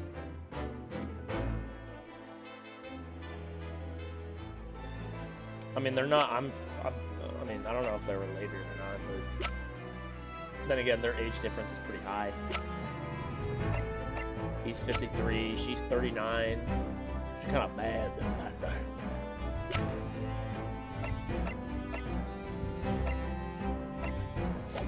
Anyways, Dr. Sith is an extremely reliable coroner. When I officially establish the forensics division at Scotland Yard, she will run it as my right-hand woman. Now then, speaking of the symposium, Miss Mikotoba. oh, yes, my lord. Your father should be on high seas as we speak, making his way here to represent the Empire of Japan. Yes, that's right. I understand he will arrive at the beginning of next month. Is Jezebel on here?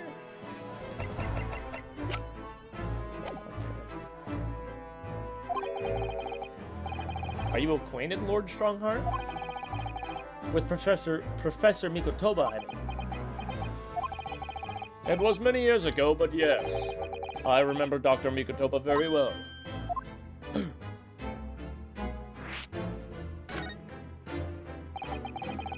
If my memory serves, it was some 15 years ago now, and your father came to Britain as a visiting student.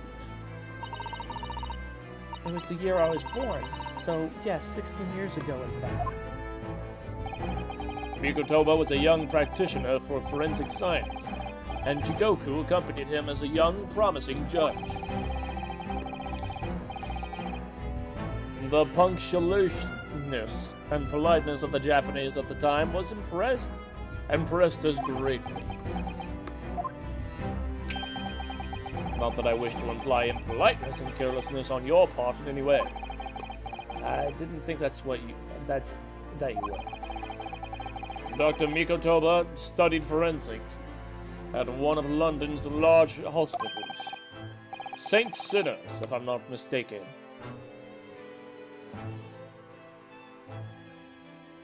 Good lord, these names are a little weird.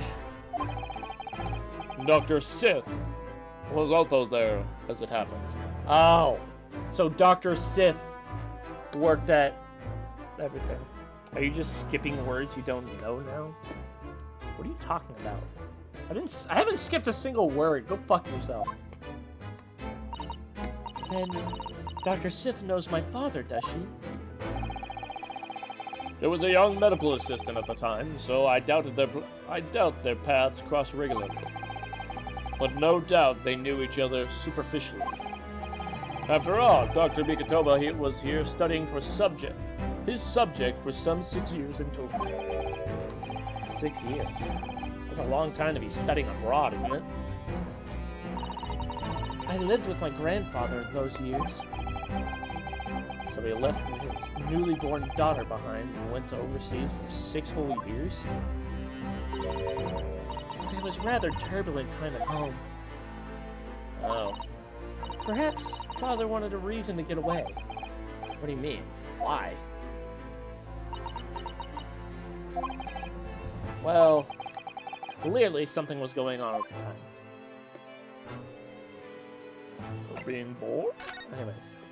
I wanted to ask you about Lord Van Zykes, actually. I heard that his older brother was killed some years ago by a mass murderer known as the Professor, who targeted nobles and royalty. Is that right? You Japanese are a thorough lot. You've done your research well. Yes. And you could say it was that very incident that gave rise to the Reaper. What? Why? When his brother, Clint Van Zykes, was murdered. It was just after young Barrick had graduated from the University of London and become a prosecutor. When obvious criminals who managed to evade conviction in court started disappearing, rumors quickly spread throughout the capital. Londoners started to say that wherever Barrick Von Zykes went, the ghost of his dead brother wasn't far behind. Oh my word. So, Lord Van Zykes isn't the Reaper. It's the ghost of his brother? Ever since that time, he became a very aloof figure in London's legal circles. Okay, that's it. I guess we're done. Oh, yes! Lord Van Zykes, or Strongheart. Go ahead. It's about Professor Harebrain's experimental machine. We'd like your permission to examine the remains, if possible.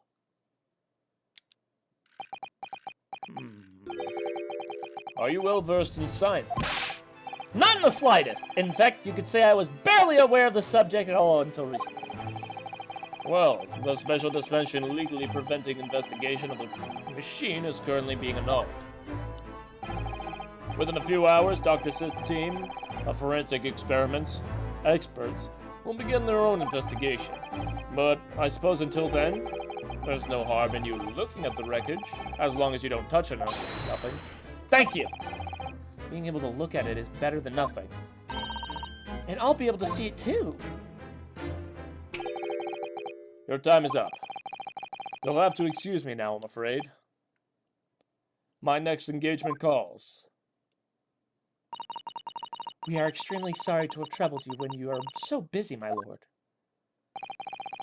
I have important matters to attend to in preparation for this symposium. You understand. Bye-bye. Alright, well, I guess let's go back to the...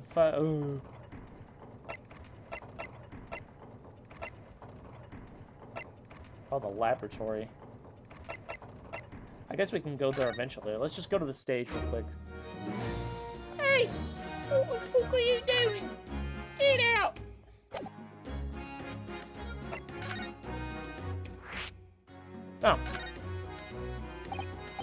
Oh. Gina? We were actually hoping that we could investigate the scene again. Yeah, alright. If it's around here, you can do what you like. Oh, that's right. That's alright, is it? I'm gonna be playing with my new friend here. Ah, yes, Toby.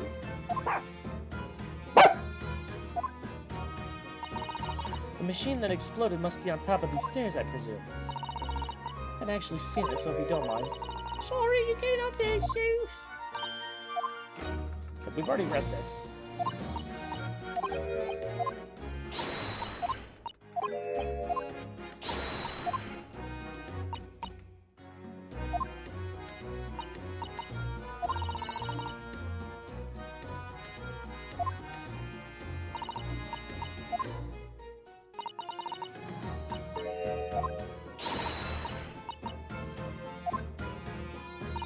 Actually, we've just recently been to see Lord Strongheart.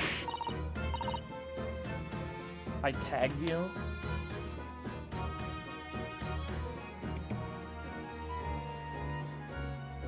Tongue twisters. He threw three free throws. Chili. Wow, it really does fuck me, doesn't it? Silly sheep weep and sleep. Oh my gosh, how do I really do immediately fuck up on these too. Red lorry, yellow lorry, red lorry. Alright, I don't want a little easier. Red lorry, yellow lorry, red lorry. She sells seashells by the seashore. But the what?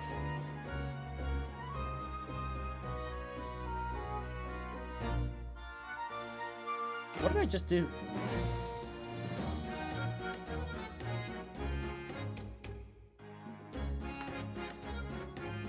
Four furious friends fought for the phone. That was pretty easy. I wish to wash my iris wristwatch. My iris. Ice cream, you scream, we all scream. Ice cream, a box of mixed biscuits, a box of what? A box of mixed biscuits, a mixed biscuit box. Alright, that's enough of that.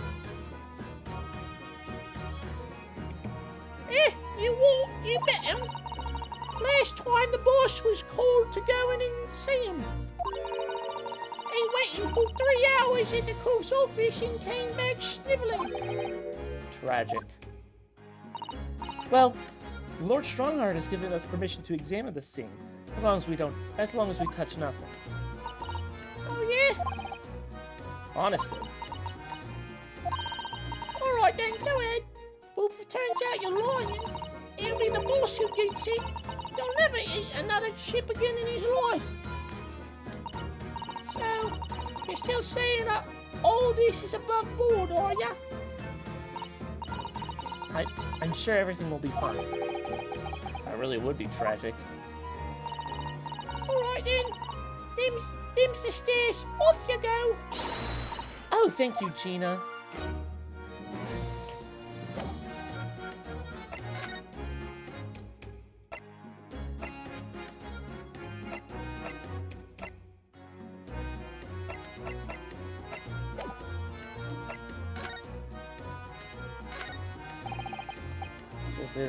Let's go and see it.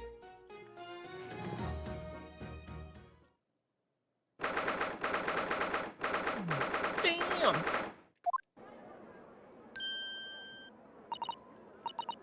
Oh my! So this is the machine that was used to deceive people into thinking instantaneous kinesis had taken place. Yes, that's right. Or rather, it was the machine. It's a little worse for wear at the moment. What extraordinary lengths Professor Harebrain went in order to obtain a research grant. No. The professor was tricked as well. He didn't know anything about it. Yes, of course. It is amazing, though, isn't it? The scale of the whole affair is so very British. You're right about that. You never see such a grand deception in Japan, that's for sure. Oh, look. Is that...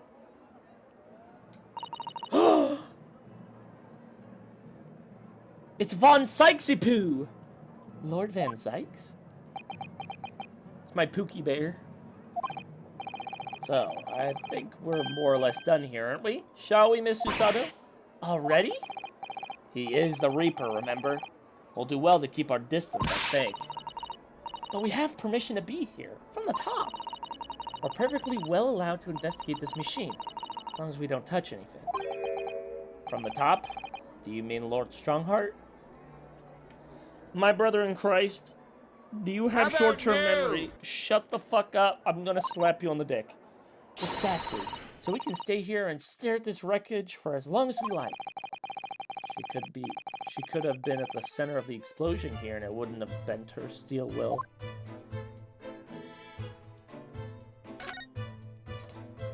How about nope? Nope. How about nope? No. How about no? How about no? How about no? How about no? So no. No. How about no? Can we talk to him? I want to say hi. Least approachable man in the world winner 10 years in a row. Be strong, Mr. Naruhodo. Your country and your assistant stand firm behind you. Lord Van Zykes?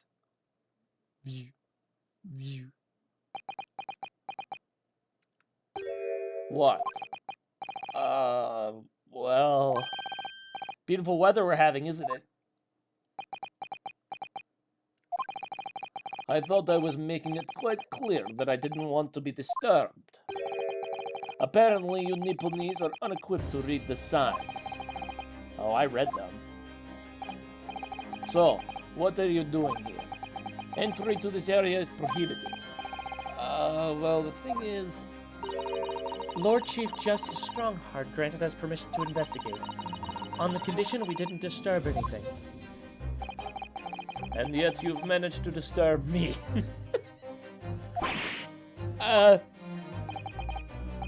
Never mind. State your business then. Come to think of it, there was quite a few things I'd like to ask Lord Van Zykes about. Not least of which is that awful case, even though it's nothing to do with this. Ask away, Mr. Naruhodo. You won't know unless you try.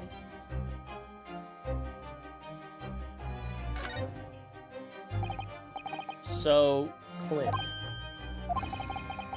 was the name of your older brother, I understand. Lord Van Zykes.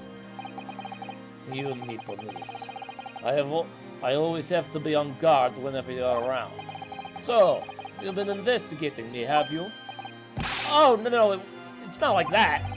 Well, alright, it is a bit like that. My older brother was also a prosecutor. He was the pride of the Van Zykes family. But tragically, a vicious killer took him from us. The professor, you mean? Is something funny? And that's the extent of what you've discovered, is it? I shouldn't be surprised. Sorry? There's more to it then? Lackluster work is much your trademark, isn't it? Ugh, you're too kind. You're gonna tar all Nipponese with the same brush then? So tell me, what's your interest in that historic incident? As it happens, Lord Van Zykes, there's a rather curious case that's come to our attention. Are you aware of the Madame Tuspel's Museum of Waxworks by any chance? I am, naturally. I believe that's since last month. I feature in one of the displays there for public score. Of course, the infamous Reaper of the Bailey would have to be exhibited, wouldn't he? Well, a particular waxwork has been stolen from the place and held for ransom.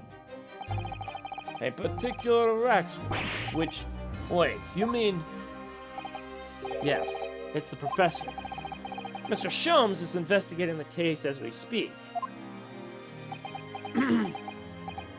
I was unaware of that. He turned as white as a sheet. You're full of sheet.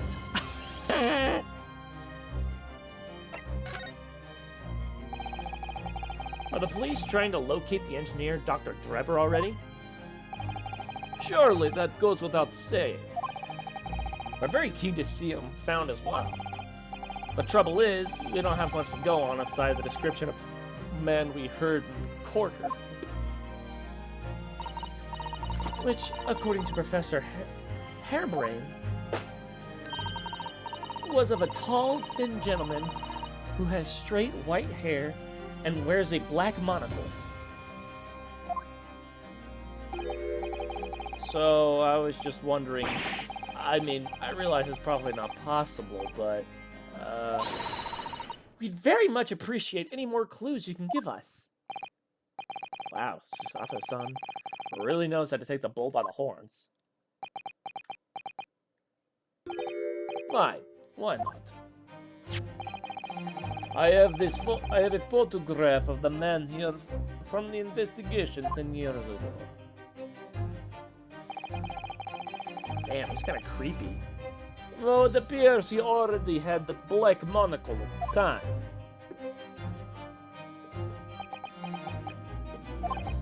What? Oh, no, nothing. I was just surprised that you shared that with us. We all need the man's testimony in court tomorrow, which means we have to do everything we possibly can to track him down in the short time available. So why wouldn't I show you these photographs? What is it about Lord Van Sykes? Sometimes I just can't work him out at all.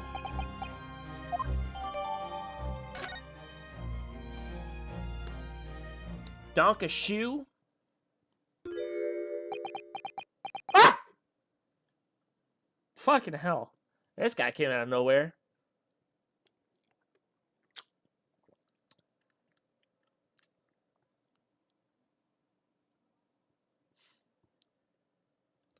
I'm still betting this is Kazuma. Look at that chin. Look at that fucking chiseled chin.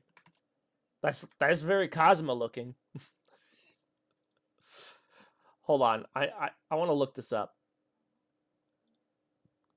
Let me look at the first episode of Trial Time USA.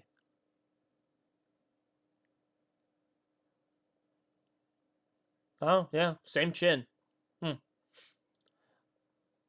Who? I'm gonna turn you cringe. Oh, okay, hold on. You might hear something.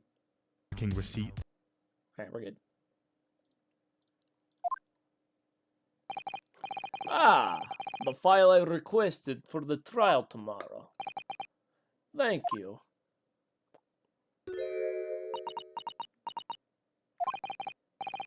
You alright? Who is this man, Mr. Naruhodo? Or Van Sykes' apprentice, apparently. So I'm not the only one. Susato-san can see it, too.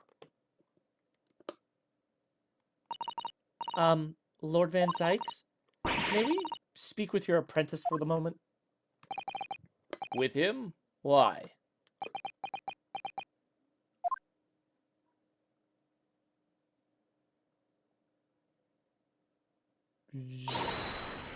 Kazuma-sama! Shit. Oh, fuck! I knew it! What the fuck? Kazuma. I don't believe it. Your posture, your presence. It can only be... It's you, isn't it, Kazuma-sama?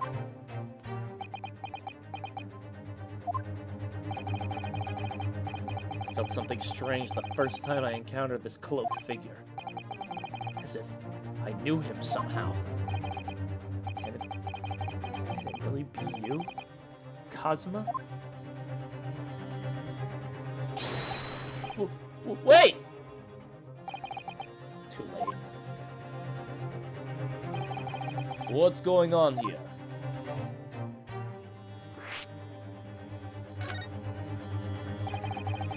What is your interest in my apprentice, exactly? You act as if you know the man or something. Well,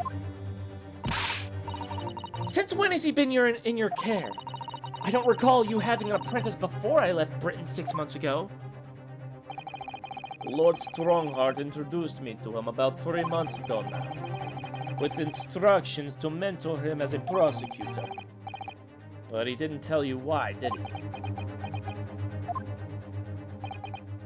The man appears to be suffering from amnesia.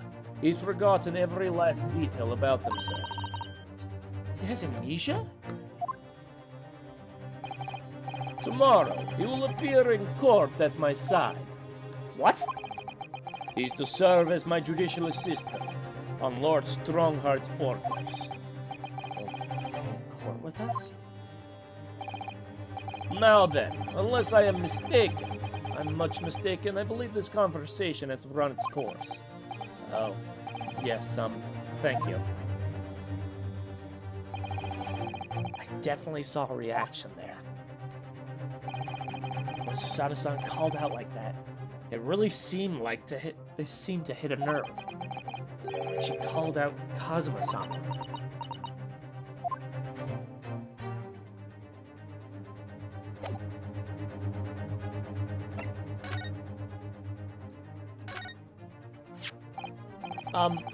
I know you see this around my arm before, but what is it exactly? It's the mark of a defense lawyer, in Japan at least. And what's your reason for showing it to a British prosecutor? Oh, well, I don't know, really.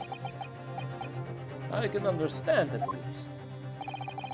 And there's merit in reminding yourself of who helped you become what you are today.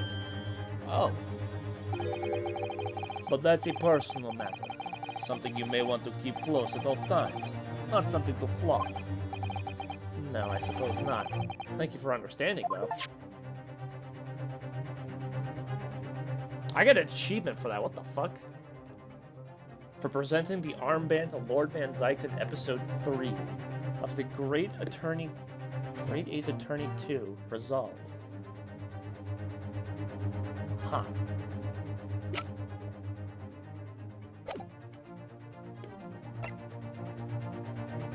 I heard a noise, did you win? I got an achievement, so I guess I won something, I don't know.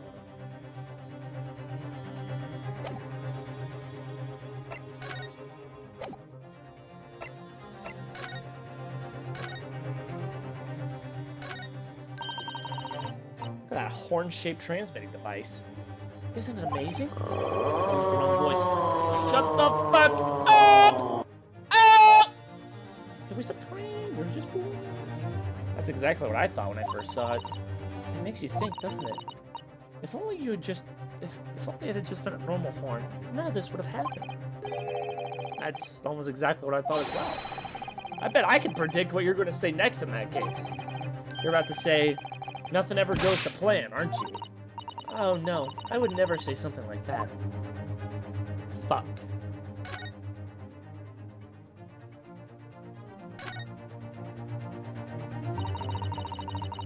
What a terrible explosion it must have been. Even the steel girders have buckled and twisted from the blast. And what they call the bird cage was right in the middle of it all, just here. But look, Mr. Naruhodo, the metal grill in the floor. It's as though it's designed to be to open. It does, doesn't it? If the floor had opened at the precise moment of the explosion occurred, the bird cage could have dropped through and disappeared from sight. I don't think there's any doubt that this is a very elaborate hoax, is there?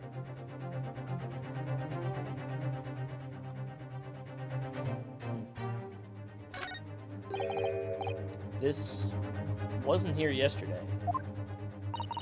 Really?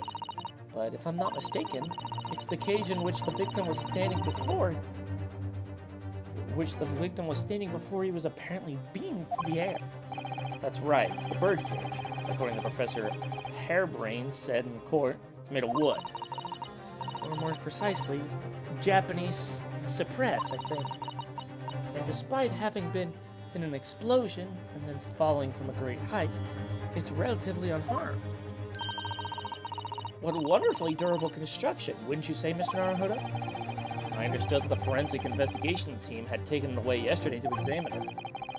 I suppose they must have brought it back here when they finished their work. But sadly, not with the body inside it. No, that's right. I know we were giving strict instructions not to touch anything, but this is too important piece of evidence to look over.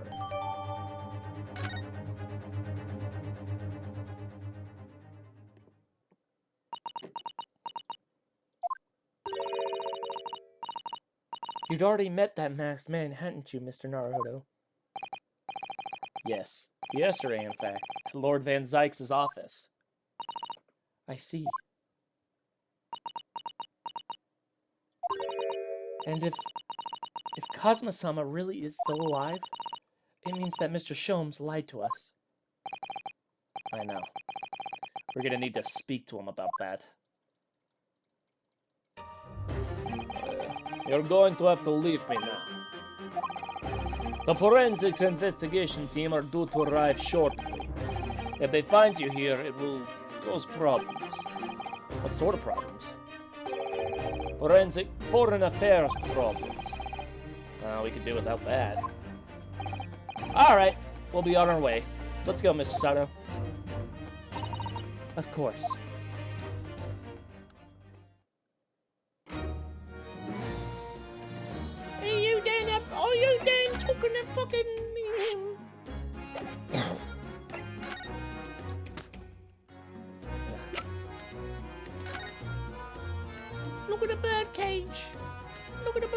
she's broken.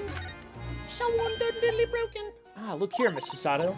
Oh yes, the witch cracked a little broken. I suppose because it fell from such a height? Yes, from the height at which the balloon was flying down to the crystal tower below. I fall about 30 feet, or 9 meters. And the man inside tragically dead.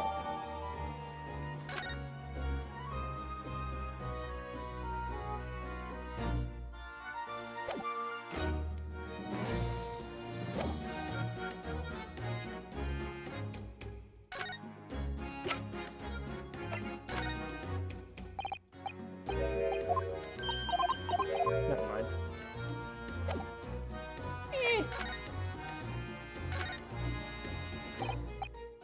Gina, we're actually hoping we could investigate the scene again. Yeah, right, he's around here.